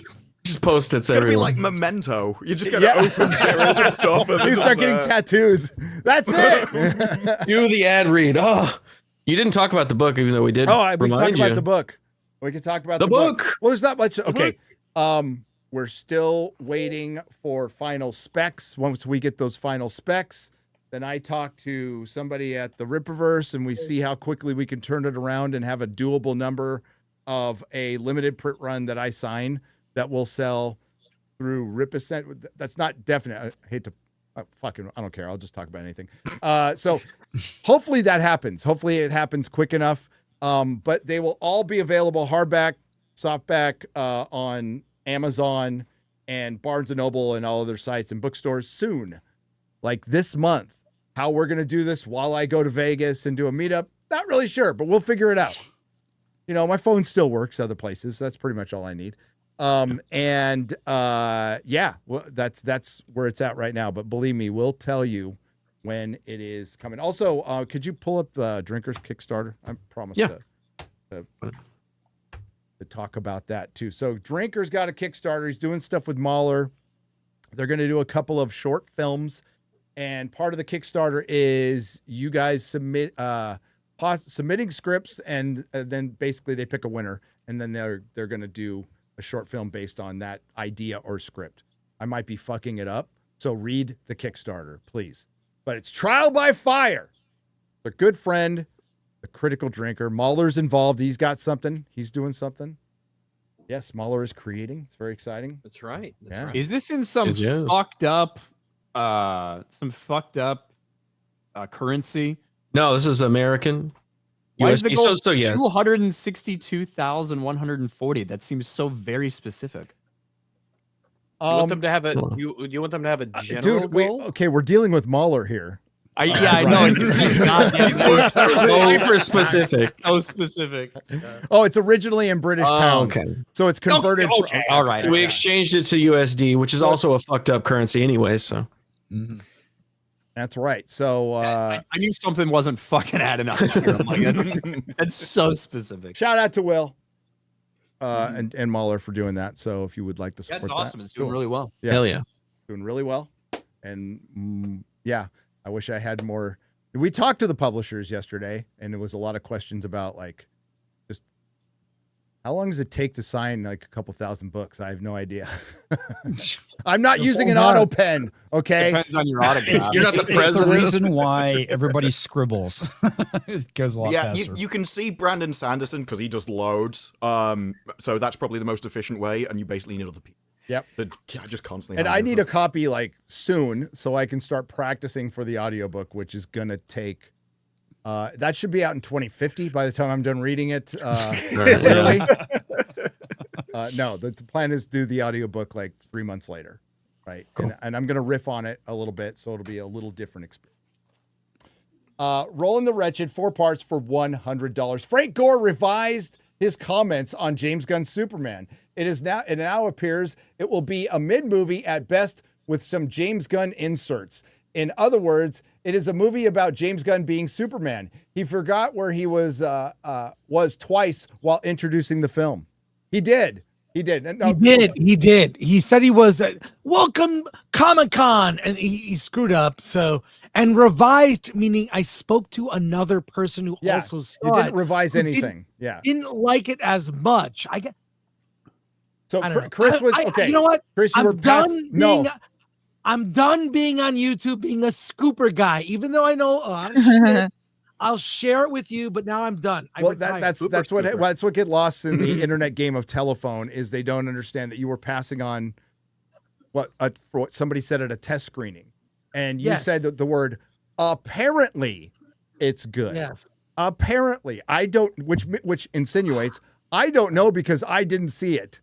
Right. Yes. So from one person. There you go. Yeah. And then it gets turned into Chris Gore says Superman is good. Yeah. Chris Gore makes a personal promise to you that this film is good. Amazing. You heard it here first, folks. Yeah, that's part of the internet, you know. When I had the problem with my press pass for San Diego Comic-Con, it got turned into like I'm banned, and I'm like, yeah. Didn't really go down like that, but all right, what am I gonna do? You know, and we fixed the glitch. That's all we did was fix the glitch. Part 2: the universe continues to unfold as it should, as Sony has announced it is breaking ties with Sour Adult Stink. I wonder how much damage was done to Sony, but I guess companies are going to have to learn the hard way, and some are going to have to die, and that's spelled D-I-E, over DEI. Mm-hmm. There you go. Yes, Sour Adult Stink. What? I'm missing that. I know that's Sour Adults Think, or some adults think? It says Sour Adult Stink. SAS? Sweet Baby Inc. Is this supposed to be Sweet Baby Inc.? I don't know. Or a misspelling of what some adults think. It says Sour Adult Stink. Sound it out. I'm actually. It's capitalized. It's capitalized. Oh, they're talking about Steve from Minecraft. Okay. Oh, he maybe. Canonically smells bad. He does. They mention it over and over again in the movie. They did. Yeah. Can you smell in the Minecraft world? Is there senses with humans in that world? Is that an actual canon thing with Steve? He smells No, bad. just in the Minecraft movie, he is. In the Minecraft, yeah, okay. I don't think there's been any official statements given by Mojang about Steve's aroma. Okay. You know, I don't know these things. I love I've never played it, but I love the Minecraft game because my kid loved it, and he it really helped his creativity, and it really helped his Yeah, yeah. development. You know, during his occupational therapy, it really did help his his creative. It's like mind. video game Legos. Lego, yeah, basically. it's this generation's Lego, and my kids have grown up on the game. They love it. My wife plays it with them. Minecraft is, you know, No, the occupational therapist like encouraged it and stuff. It was really fucking cool. So I love that game just for that. Come watch Ian torture himself tonight playing either Fail Guard or Assassin Crap DEI. Ian needs the support since his subscribers did this to him. Yes, they did. Well, I mean, his support literally did it to him. So why does he need it? He got what he needed, apparently. If you support him, come to Vegas. He will give you a literal lap dance. Oh, really? Are you doing lap dances at the meetup? Wow. No. There you go. Roland keeps inventing shit. It's fantastic. No. And Well, you not in a promise good now. way. Oh, because he fits in your lap. That's what he said. Yeah. Because he fits Maybe in your lap. when you're standing up, you reach people's laps. Chrissy, I'm taller than you. Or maybe because his head comes belt high, Chrissy. I don't know. I hate you all. Yes. Today's read, Numbers 626. The Lord lifts up the midgets and gives them peace. Hail FNQ, Fellowship, Chat, Mods, Little Thor, and rest in peace, Pizza Time. Yeah, Roland, I got a special shovel waiting for you in Vegas. Rumor is Gary only wrote 2 lines of "Man buns are gay." For shame. Until next time, so long, gay boys. I got news from Dan Vask, and he says, "I've got something for you soon."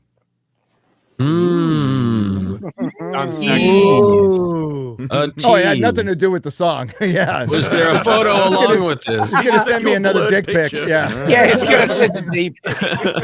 I got something for you. I got something for you. Geek Grind Coffee. What's up, Geek Grind? Happy Friday, and all hail Gary and the entire FNT team. We can't live without Friday Night Tights. Announcing our Woke Up and Smelt the Coffee special sale this weekend only. Use code FNT22 for a full 22% off. 20. That's very specific too. Off the store at Geek Grind Coffee. Peace, y'all. Peace to you, Geek Grind. Had some of your coffee this morning. Hard ticket 052 on the Streamlabs side for $105.44. My deepest gratitude to the fellowship. You were a light in the dark. I just got back from the Veterans Wellness Retreat. Oh, nice. My depression is gone. Oh, that's good. That's good. My Great. pain is gone, and I got to feel joy for the first time in 2 decades. Damn. Wow. That's great. Yeah. A breakthrough. Intentional plant medicines work. Well, good for you. Depression can be dealt with, well, there's lots of different ways. A lot of therapy, a lot of talking. You could have Watching Echo Ubisoft show up stock. with her Native American magic spells. Echo, and yes. take care of it for you. Just Indian done. Voltron. Indian Voltron. Forest Through the Trees for $100.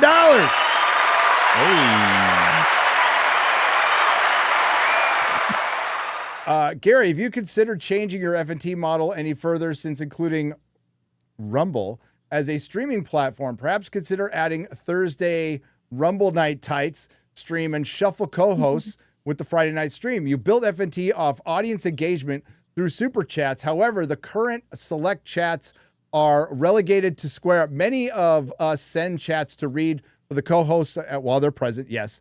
Not you on a solo stream. Have you considered making any changes? I have considered making changes. They will be made soon. Ooh. Yes. Something to look forward to. Like There the you next go. dick pic. There you go. It is also a dick pic. Yes. That's our change. We are considering making changes. For those who give $150 and more. Hey. NTR Uncle for $10 says first time super chat. Thank you. Oh, hey. Looks like Shad isn't the biggest L taking Aussie this week. I don't know what they're talking about. This is all I said were things that were objectively true. No, all I said was I can't believe people are surprised that the guy who likes Twilight and has a bad take every 3 months has another one. But no, they're not talking about you this time. Suffer Carl Jobst. Keep up the good work. Me and the neighbor's wife love the show. Okay, there you go. Thank you. There you go. Oh, that's nice. It's good that you're friends with the neighbor's wife. That's good. Carl, am I saying his last name right? Jobst. Jobst. I think it is Jobst. Is it a Jobst? Yeah, he lost a little bit of a legal battle. Yeah. A not so little legal battle. A big one. After basically making a video like 2 months ago that he had like destroyed them in court. Yeah. Mm-hmm. Didn't go so well. So that's the Donkey Kong guy, right? What's his name again? Billy Mitchell. Billy Mitchell. Who they totally didn't base Jason Momoa off of in Minecraft. But yeah. Well, no, because now Billy Mitchell has money. Well, what's the settlement? Yeah, what was the? It's legal fees, I believe. Okay. I think when all's said and done, and maybe Jobs can do an appeal for the amount itself, but it could be like 400,000 Australian dollars. I think quite a bit, big chunk of change. Damn. Yep. A lot of money. Billy Mitchell's still a cheater. Yeah. Still a cheater. So, but allegedly, don't continuously defame people and their reputations. Yeah, and don't lie about them. Yeah, don't do that. Not good. NTR Uncle for $10. It didn't get taken away. Thank you, X-Ray Girl. I'll just read it like fucking like Ron Burgundy reads a teleprompter. Filthy Casual for $5. I called FNT grifters in my April 1st video where I called T2 woke trash. I also used the clip of Jeremy complaining about diversity. Hope you don't mind. I don't mind. Not at all. That's funny. Don't be hasty for $10. Normally, I think CGI is unfairly maligned as it can produce great effects like Gollum. But things like that was 20 years ago, by the way. Sadly, yeah. When used like an artist uses it, yes, it can. When it's overused, or to the point that Disney does it, where they run to the deadline and go, "Oh, we're going to change the entire scene." Mm-hmm. It's not very good. Yeah, District 9 had amazing CGI. Oh my god, yeah, fantastic. Pirates of the Caribbean, still holds up. Still holds. The Minecraft movie. But things like CGI dwarves and the Minecraft villagers definitely aren't going to help CGI's reputation. They overwork the CGI artists, and it's because they don't previs. We talked about this. Chris and I talked about this with a guy who worked on Dune, and we asked him specifically, "How in the hell did you make Dune for what was it, 120 million at the time, the first one? Yeah. And he's all, easy." Previs. We stuck to the script. We had a plan. We had artists conceptualizing a finished script. No, he's lying. He has the real secret. He won't tell us.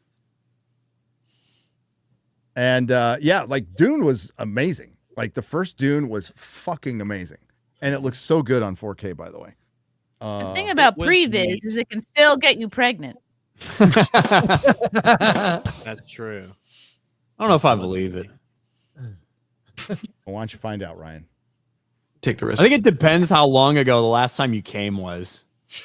Ball. What? We were just trying to have a nice Is chat what? about previs. Think about the science of it all.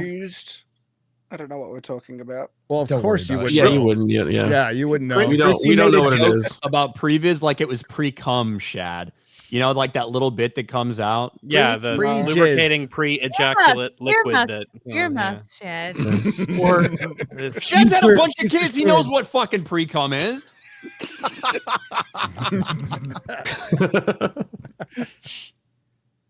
At least 17. Griff Nizzle for $20. I thought these were supposed to be the good episodes of Daredevil. What the fuck?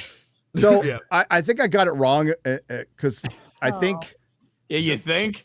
Jesus, like, this It's the fucking 7th show episode has of been season 2. trash. The whole time. Well, but no, specifically, like, what were the old episodes, and like, when did the new showrunner come in? I thought it was 7, 8, 9.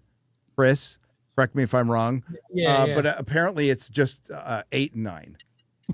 Oh, really? Okay, we'll see. So I don't believe you anymore. You fucking heard me, Gary. I had more enjoyment. I don't believe episode 1 of myself. I'm Mobland. just listen. I'm just going off of what I was told. Okay, so Apparently. Oh, here's Chris Gore again. All right. No, it wasn't Chris who told me this. So I know.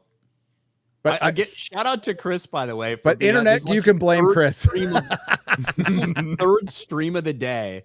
Even though he got home really late from Vegas, I asked him to wake his ass up really early and be on G&G Daily with me. So I appreciate him being there. Well, I love the audience, so just fun to be here with. And I miss you guys. I haven't seen you in a while. I'll see you in 2 weeks. 2 weeks? Yeah, Vegas, baby. Yes, Yeah. see you in Vegas. Yeah, Can't wait. I got to start doing my Vegas prep, which means I watch originals Ocean's 11, then the remake, Dodgeball, and Con Air because it ends in Vegas. Trying to think of Hangover. Hangover. Yeah. Wait, are you saying that you're not going to rewatch Army of the Dead? I am not going to Acclaimed rewatch. film director Zack Snyder? Well, I mean, watching it would be like just going throughout my life without my glasses on, because that's pretty much the experience of watching that movie. I want to see the TJ Miller version of that. Take your glasses off, it might actually be in focus.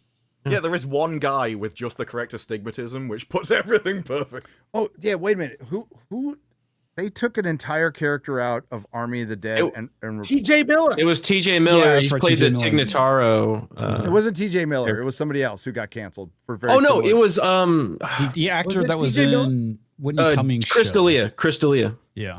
Oh, yeah. That's right. Big And Because of the time. allegations that turned out. replaced it with Tignataro, like that fucking horrible, like she's a comedian. Yeah. That's what I If heard. you're going to say replaced Allegedly. him with that horrible character, I was He's going like to say an that's all activist. of them. Yes, that's why I stopped myself. I'm like, what? Yeah. I got to be more. You know specific. that one terrible character I hate? You know that one, yeah. Grandmaster. Hey, that was a pure Zack Snyder vision. That was It was. written by him, directed. All the Snyderoids, they didn't show up for that. cinematography. Yep. He went out and purposefully bought on eBay a broken Sony lens, and it looks like it was shot through a broken Sony lens. He got his money's worth. I mean, Yeah. He's an artiste. Yes. Budgets are tight nowadays. They must be. Grandmaster he had to Crit. get ready for Rebel Moon. Yeah. And boy, did he. Oh, worth the wait. Not a good series of movies. Oh, man. I got to go through all my clips to find something. It'll be. Oh my god. Here it is. Oh, yeah. That was unaltered, right? Totally. That's how it sounded like it. Yes. Yeah. Let's do it one more time. That's actually the Snyder cut version. So Yes. if you don't remember it that way, that's why. No, that was in both versions. That was good enough to make the main cut. You could never take that one out. And he's gonna go do I'm gonna get it wrong now. UFC. I was gonna say UFCW. He's doing a UFC movie with Dana White, Snyder. Did you guys not hear this? How does he keep getting jobs? I don't fucking know.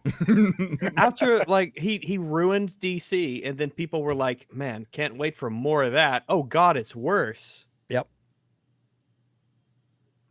Did you guys hear that they're doing a sequel to Once Upon a Time in Hollywood that they can't call Once Upon a Time in Hollywood for Netflix, that's written by Quentin Tarantino, starring Brad Pitt.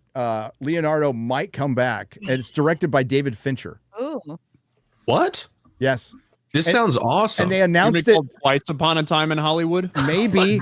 They can't apparently, like, Chris, you talked about it on your stream today. Like, I don't know what the rights issues are. Quentin's involved. They're doing Yes. He's writing it, Fincher is directing, and it's a sequel sequel, who knows? It's in the world of Once Upon a Time in Hollywood. But they can't call it Once Upon a Time in Hollywood because that's still owned by Sony, right? It'll be a different name, but it'll be the continuation of those characters. He wrote a novelization of the movie that expands on everything.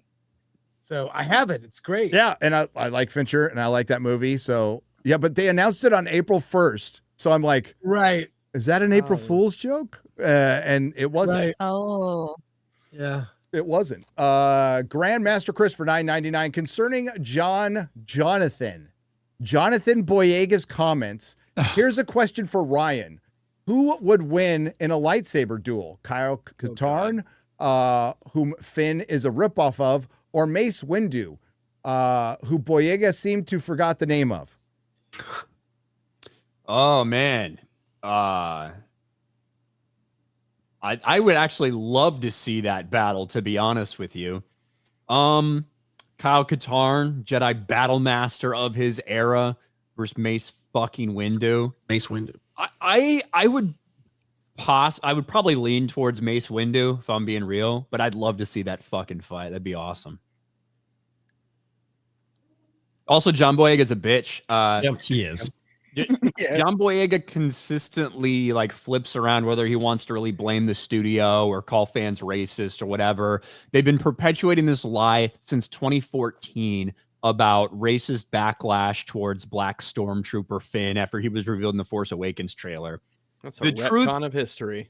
Yeah, like the truth is there was a lot of discussion surrounding that, but it has way more to do with, instead of like the three people who actually were like racist out there about a Black Stormtrooper, it has way more to do with the untold amount of fucking retards that exist within the Star Wars fandom in general that don't know fuck about what they're talking about at all. And they thought that even in the OT and even at this point in time, that all Stormtroopers were still clones because they're fucking retards. They're normie dumb fucks who don't know anything about the lore. So that's what led to a huge misunderstanding and some people asking the question, wait, why is there a Black Stormtrooper? Because those idiots thought they were still clones at that point. Well, the primary discussion, especially nowadays in hindsight, that revolves around Finn as a character is about how wasted he was and how cool the potential would be for a Stormtrooper to sort of, wake up from that, conditioning and to break out of the system, to turn rebellious, or as a lot of people thought, become a Jedi in this new kind of the first world post-republic kind of order. Like, people were wondering, man, isn't it a shame that y'all kind of started what was a neat idea, drove it into the ground, didn't do anything, turned him into a joke? That's all people say. Yeah, the vast majority of people fall in that category. I always thought Finn was dumb and gay even in Force Awakens. Dang. You're 100% right. The vast majority of people view him as one of the biggest wasted opportunities of the sequel trilogy. Like, Disney really let him down, and they let down this character. Yet he goes off on fans for being racist. Yeah, and they had absolutely nothing to do with those changes, and he's probably looking for work. He's not making it easy on himself. Well, blame the fans rather than studio. So there's that. I did this. I will take personal responsibility for John Boyega not being in another Star Wars film. They ain't going to Disney Plus me. Well, nobody's Disney Plus or Paramount Plus or fucking Prime Video. No one's doing anything with you, John Boyega, you fuck. That's why you're bitching and moaning, because your career's dead. You thought this was going to catapult you into superstardom. The last relevant thing you did was the fucking Woman King. He got willowed. He did. And deserved it, because he wasn't very good. He and Ray Fisher, they should go do a movie together. But nobody will fund it. Electric Wizard for $2 says $1 for each minute late. Hey, that is saying something. Don't get used to it. Dark Hierophant? Hierophant? Yeah. For $2. Thank you. Says, you see the post on X of Slash wearing the Rippaverse hat. I did. It's awesome. Did see that. So that was that John Carpenter getting his star, more than Gal Gadot, his well-earned star on the Walk of Fame that you pay for, by the way, but John Carpenter should have been given one fucking years ago. And Slash was there wearing a Rippaverse hat. I think there's something cooking there. Yeah, I think there is. Maybe. Maybe. Pretty fucking cool. Either way. Chelsea M for $20. Hail, everyone. My son turned 1 yesterday. Well, congratulations. Little baby BB. And I can't believe how fast the time has passed. Wait till they turn 18. And you can't wait for him to get out of the house. Thank you all for keeping me sane during the long days and nights this past year. He loves the theme song now. Oh, that's brilliant. Happy birthday, little boy. Happy birthday. No, it is crazy how fast the time goes. I kind of miss my kids once in a while. Really fucking glad they're out there. Love you, boys. You see, Rags, Disney didn't want to use John Boyega's character in Star Wars because the future is female. Says Telling you, man, it's 50. Yet another example of the oppression that the black man has to put up with in today's society. Can't even get a Star Wars gig anymore. Yeah. Oh, see, he shouldn't be blaming fans or Disney. He should be blaming women. Thank you, Yarmouth. Life's true villains. Yes. Gerald Armstrong for $5. Gary, you should call FNT Saturday Morning Tights for Shad, 1 episode, for representation. Maybe, you know what? Maybe someday. Maybe his very last episode, which could be next week if he has another take like he had last week. No, I'm just kidding. Just kidding. All I said was that something that was all you said was something stupid, but we love you. Okay, it was true. You can't. We've all been retarded. Get into it if you want. Some of us more than others. It's okay. No, I really don't. I really don't. Krog for 200 Swedish krona. Thank you. Stop stealing by independently coming up with my puns way after me. No White, the little turd maid. What's next? Dr. Pooh? I called Acolyte. What the Acolyte? Shite. Star Wars is Star Verse. That's pretty good. Because they won't be able to afford food soon. Pun away and take all the credit you want. I'm fine with that. I love a good pun. I do. Now I can't remember it. I'm also old, so I can't remember the good puns. So it's always new to me. Forgotten Vet for $5. YouTube shut down Hypnotic for a week. Hurt somebody's feet. What happened? They nailed him on hate speech or something like that. I don't remember what clip he played, but apparently it's been around on YouTube. So he played a clip and got busted for playing a clip. Yeah, basically they said it was hate speech. What clip? Do we know? I'm not sure. Well, that sucks. I like Hypnotic. I just saw his post about it. But it's a week? Yeah. Yeah, whenever you get a strike, it's a week. And if you get another one during that time period, it's 2 weeks, and then you're gone. It's not. It didn't used to be like that. See, they give you warnings sometimes. Yeah, they usually start off sometimes with a they don't. He already had. I think probably he has warning. one. He already had a warning. Probably had a warning then. So, but those don't fall off. Dude, when I got hit, there was no warnings. This was back in the day when CBS hit me. I don't know, Garrett. This is before your time. So the reason I created Nerdrotic Live is because I got hit by CBS, and there was no fucking warning. There was no claim. There's no warning for copyright. It was a copyright claim over spoilers, and my shit was down for not a week, dude. It was 90 days. 90 fucking days. Damn. So it was like no live streaming. So I could upload videos, but I could not live stream. Well, with this, you can't upload videos or stream, so that you are dead in the water for a week. It's way worse. Yeah, yeah. It's way worse unless you just back then all I did was live stream. So that's where it was Nerdrotic Live. It was like the 2 weeks old. I did my castle stream. That was fun. The stream from a castle. It was very echoey and shitty. Did you? Yeah, I did. Which castle? A castle Falcone in Sicily. It's like El Falcone. Oh. Mm-hmm. I have to look It this was up. fucking rat. Dude, Shad, you would have loved it. Okay, real quick. 800-year-old castle, taxidermy everywhere, a giant fucking rhino head, like just dead animal heads everywhere. And then every room you went in had like the original china and dishes and bowls and like a fucking 400-year-old Bible that you could just open and just fucking touch. You could touch everything. So my dumbass goes in there with a fucking backpack on, and I have bad juju with backpacks, by the way. I almost took out something over. I almost took out a Darwin display in the UK with my backpack back in the day. Darwin. I did. No, this one, yeah, I broke a fucking like 300-year-old teapot. And I tried to find somebody, and yes, and they didn't charge me for it. Man, I couldn't find anybody, so I just kind of put it back, and then I tried to find somebody like a child. You like stuck it back together. So I went. They won't notice. So I had to go find somebody who worked there, and I'm like trying to like through the language barrier. I'm like, I broke a teapot, you know. Me American. Yeah, I'm trying to do it like with an Italian accent. I broke the teapot, you know, ugly American. And he's like, don't worry about it. Don't worry about it, because, yeah, I found out like we were there for a wedding, right? So they flew me and my wife out, and she was doing the hair for the wedding and stuff. So we got a room, and then I went there and broke something, and it probably got charged to them, which sucks. Is this the castle?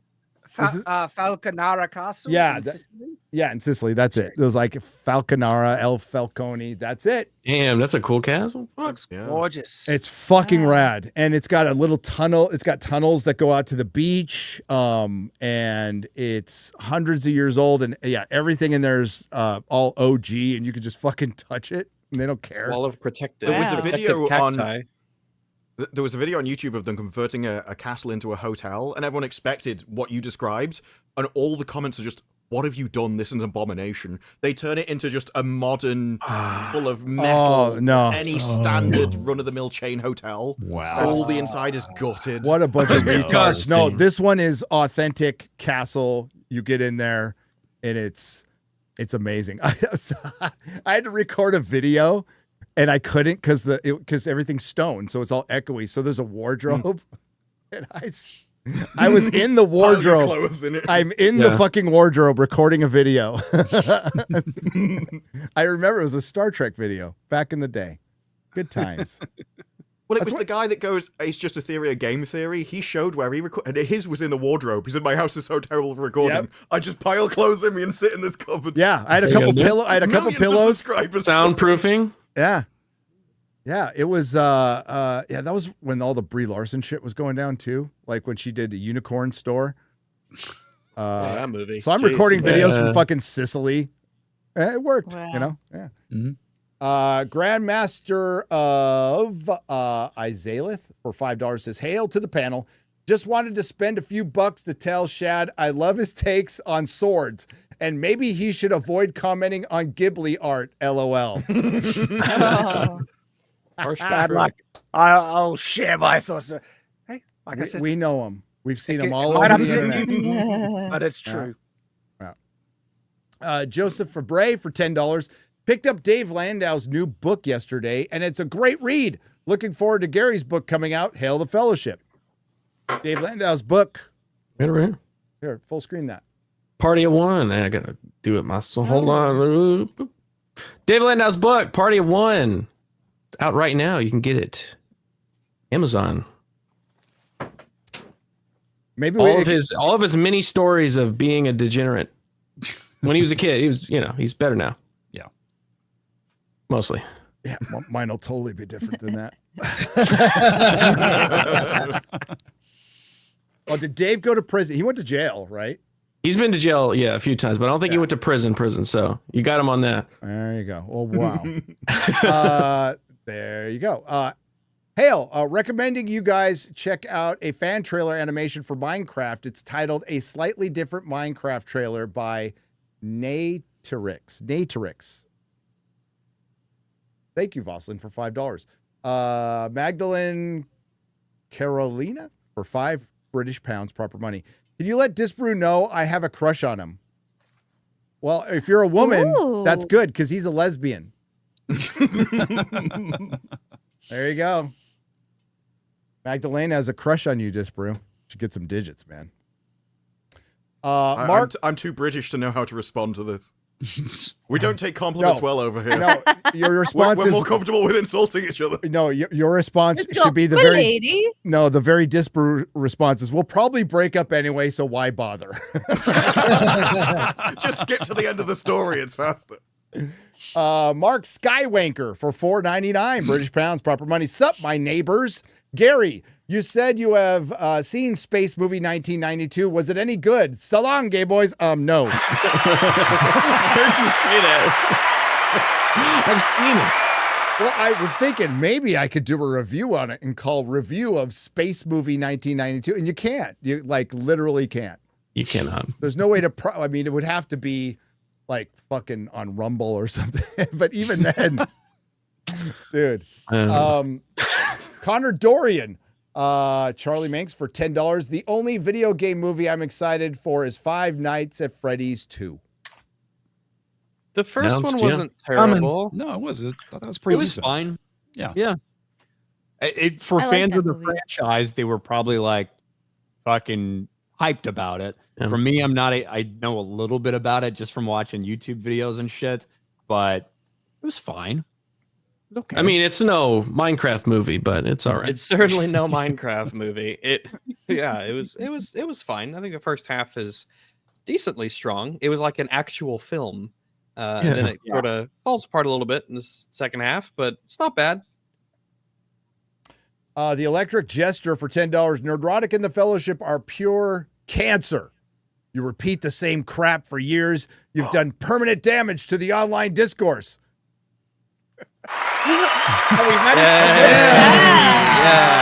But we did something. Wow. I didn't know. Wait, Gary, we're I not didn't know done. you were- Okay. No. Go on. What were you going to say, Shad? I didn't know you were that big, Gary. That's impressive. Holy crap. Oh, yes. I feel like there's a butt Gary. coming up. No. This is full on. By the way, COVID is over. Your COVID-19 rants in 2025 are beyond pathetic. Oh, you Thank sound you. vaccinated, homie. Yeah.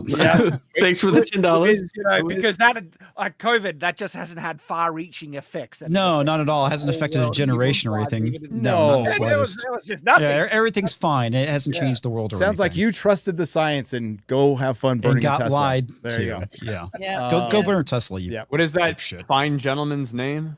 The Electric Jester. Oh, Electric Jester. Okay. You know that what I sounds love like about a this? night. You like That sounds the like a Electric State? nightclub. So Yeah. he literally paid It's the you Russo money. brothers. He Yes. literally paid you money Yeah. to insult you. That is hilarious.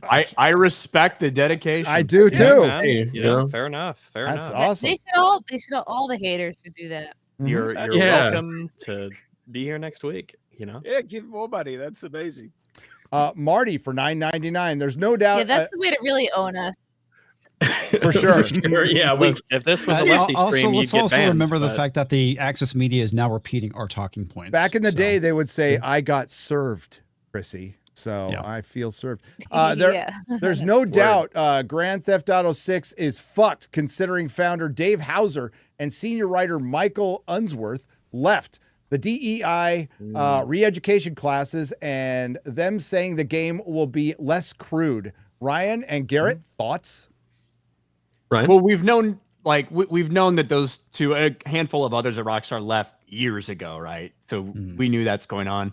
The DEI, the classes or whatever that they're forced to take, I don't know how much confirmation we got about that necessarily. I think everybody's it's very fair for anybody to be like super hesitant about what GTA 6 will be. And people are going to be going over with a fine-tooth comb, the idea that they might not want to be as crude. This is Grand Theft fucking Auto. What are you talking about? So I definitely think everybody should be, heads up. I'm not going to go into it blindly and thinking it's just going to be fucking perfect. But I also don't necessarily think at this point it's a guaranteed train wreck. I don't think it's fucked because it's definitely going to make fucking tons of money. So like they're going to be fine. The game itself, who knows? Who knows? But yeah, I think all the Rockstar, core people are gone. They realize that Grand Theft Auto 5 is a game that's made them an insane amount of money, to the point where it's almost more of a platform than it is a game. And I think if they're smart, they'll try and do that again. But we'll see. We've seen Disney destroy Star Wars and Marvel, so But it is a different company.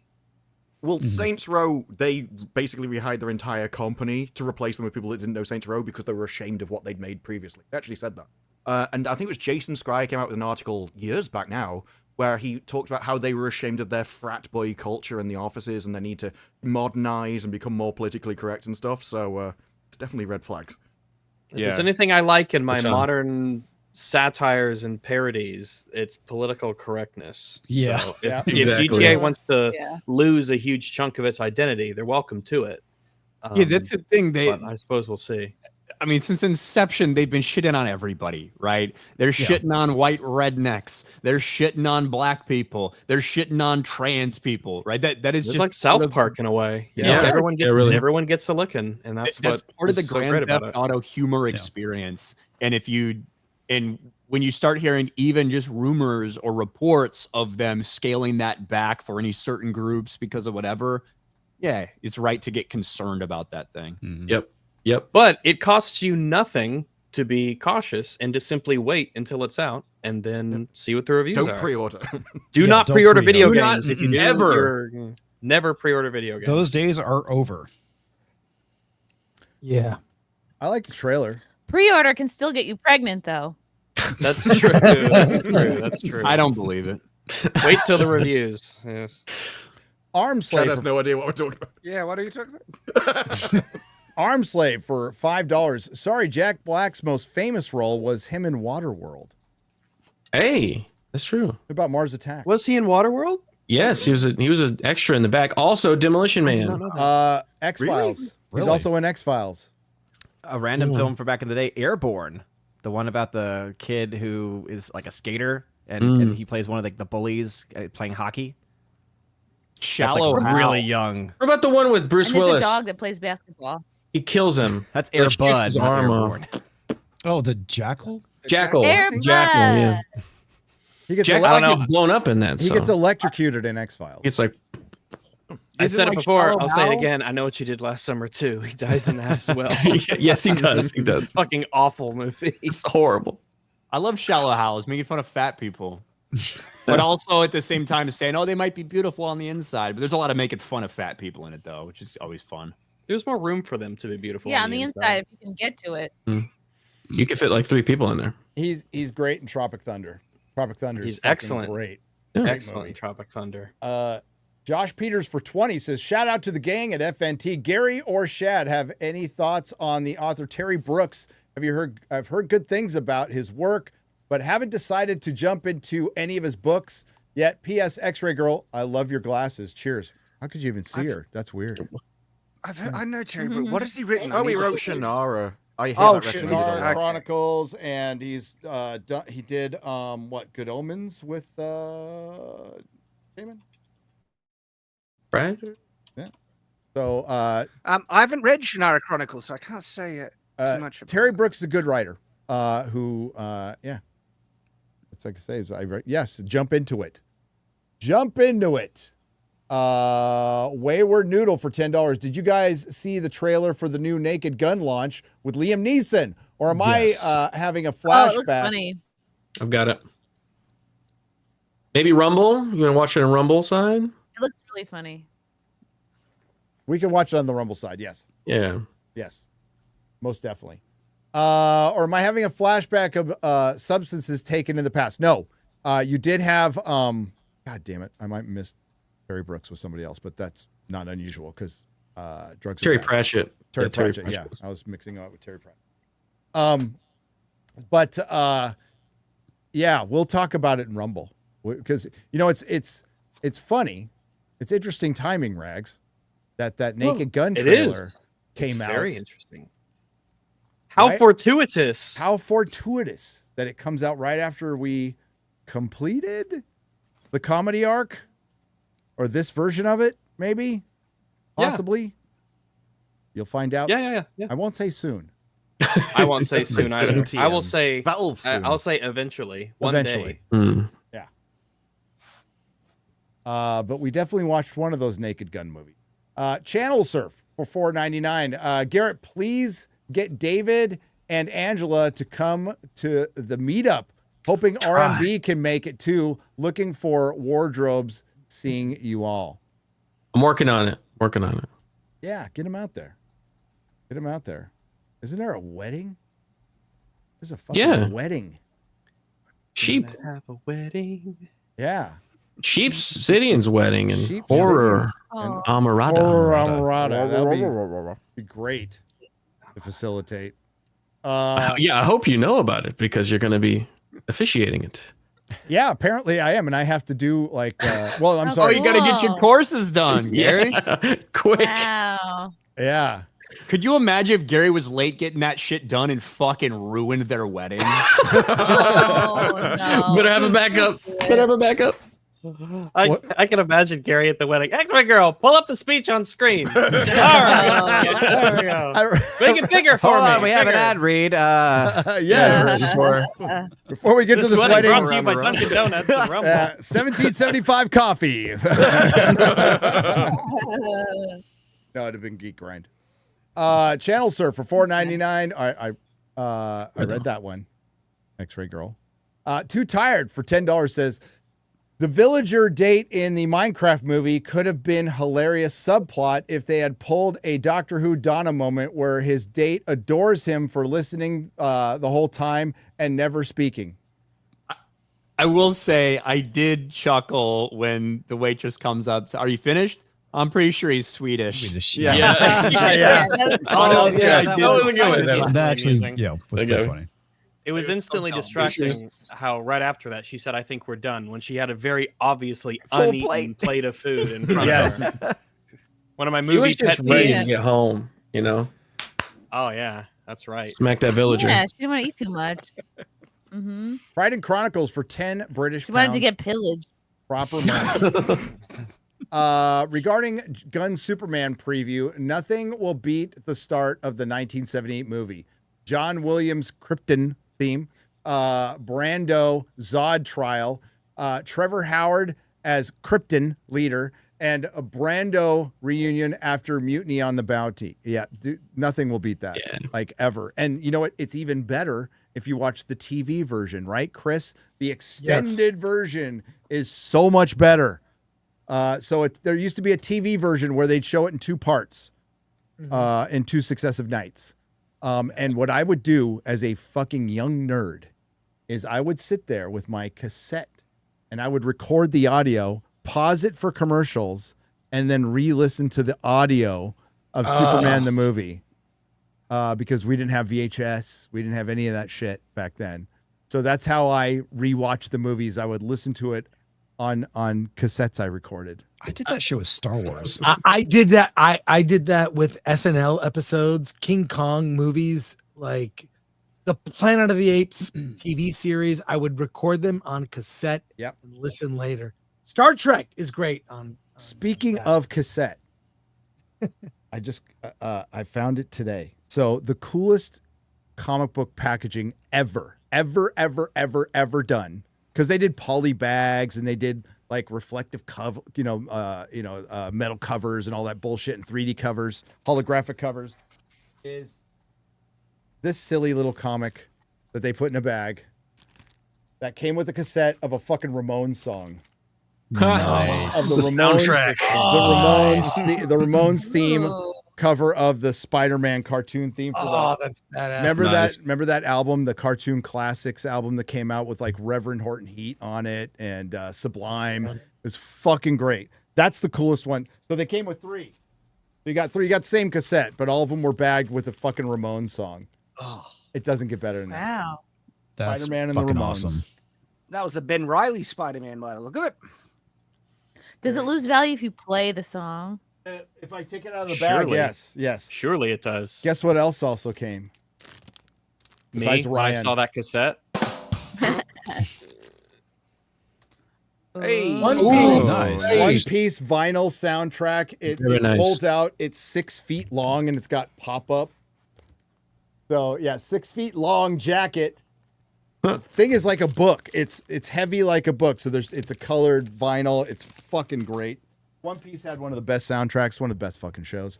And Is I it have strange Flight that I'm laughing as we hear like the showrunners leaving and all this stuff before season 2 because of how sad so many fucking people are going to be when this show shits the bed? Oh wow. well, He finished You're season probably 2. right.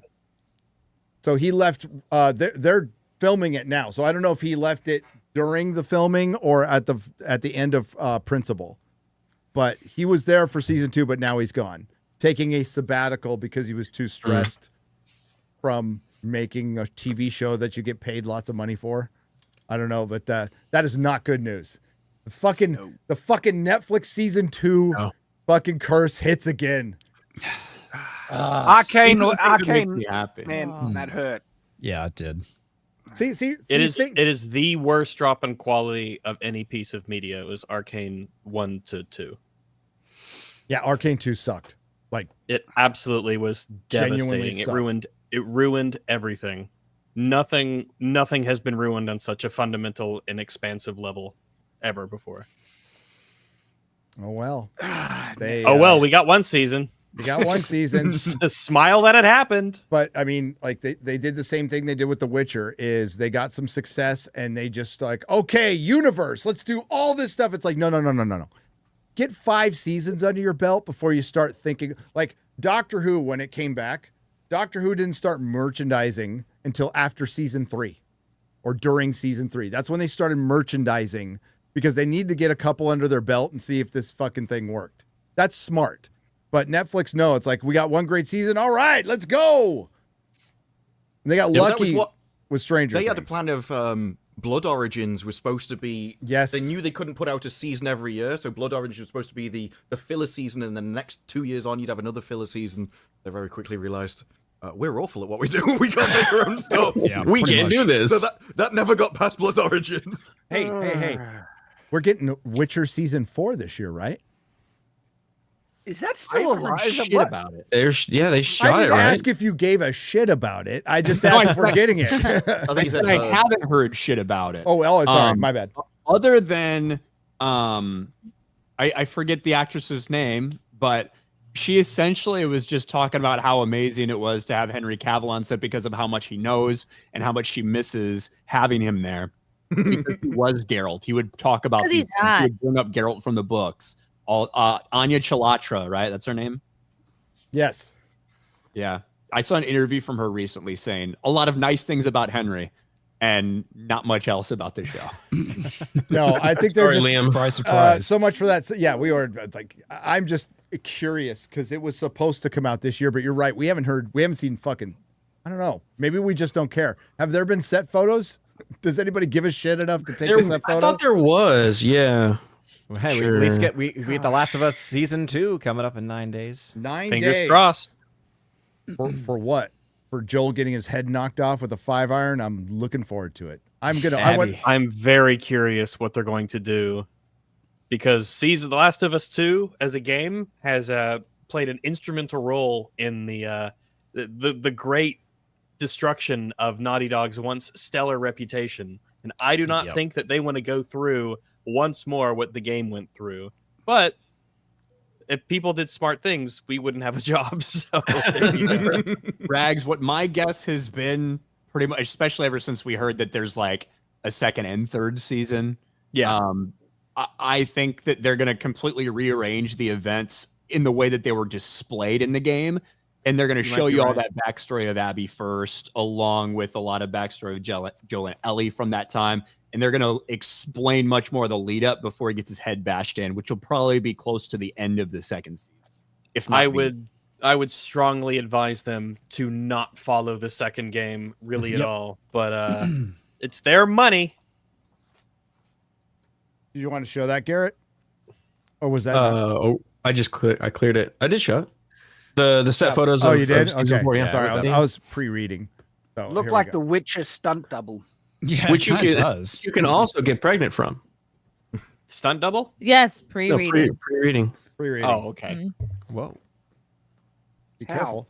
Valiant Renegade for $99.99. Wow. Says something I say every week. Can't believe people still watch this show. I do still like some of the panelists. Throws down one knife and awaits results. Cheers, FNT. Cheers, Valiant. Wonder who you could be talking about. Well, it's obviously me. So, there you go. Yeah. I'm grateful every day I'm breathing, to be honest with you. But thanks for watching, everybody. Yeah. We're not going anywhere. Changes are coming. And, oh, wait, X-Ray Girl's not here. Mid-June. June, I believe you. Yeah, it's June. It's June.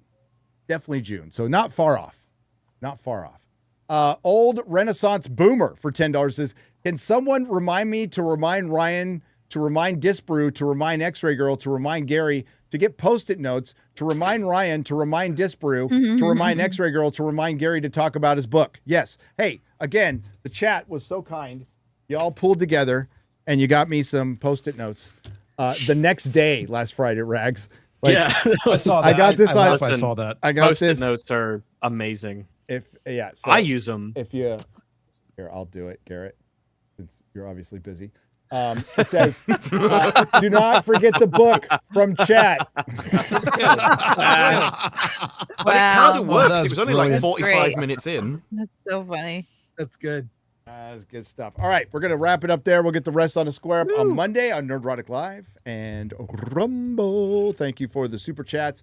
If you want to stay with us, we're going to head over to the Rumble Hour and talk about Russell Brand. Yeah. Oh my goodness. On Rumble. And Naked Gun. On Rumble. And Naked Gun. Naked Gun. Naked Gun first. Which might be related to each other in a way. Oh, life is weird. So thank you Life is to the strange. Modrotics. And strange. It's weird and strange, Rags. Thanks to the Modrotics. Thanks to everyone who left super chat. Whoa. Stupid that? Whoa. Fucking Invisalign, dude. Sorry, Gary's been hitting the Post-it notes a bit hard lately. Now you know what I went through when I was sniffing the Post-it notes, okay? he was licking the glue on the little strip. of the Super Post-it chats note. and donations. You help keep the lights on. Thanks to all the lurkers and everybody who participated. We'll be back next week with X-Ray Girl. Put it in the chat. Who we got next week? Mahler. It's already there. Mahler. It's already there. Mahler. Oh, it's there. It is Mahler. Longman. I just saw if Gary asks. I didn't look one line above. Catch you later. See you on Rumble. See ya. Bye. Bye. See ya.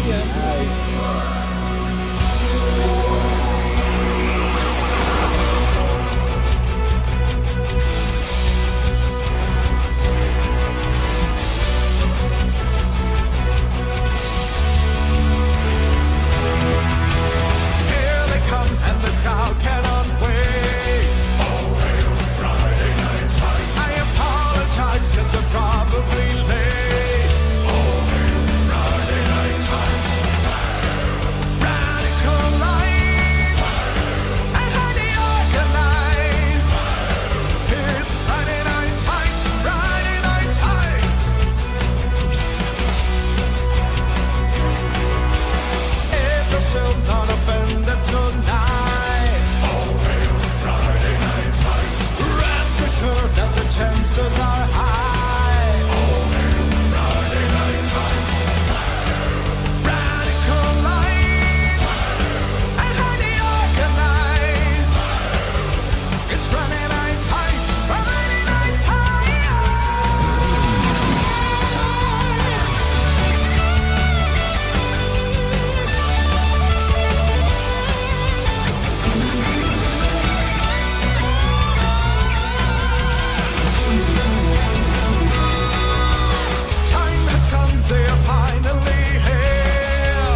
Do not come. Do not come. I'm gonna come.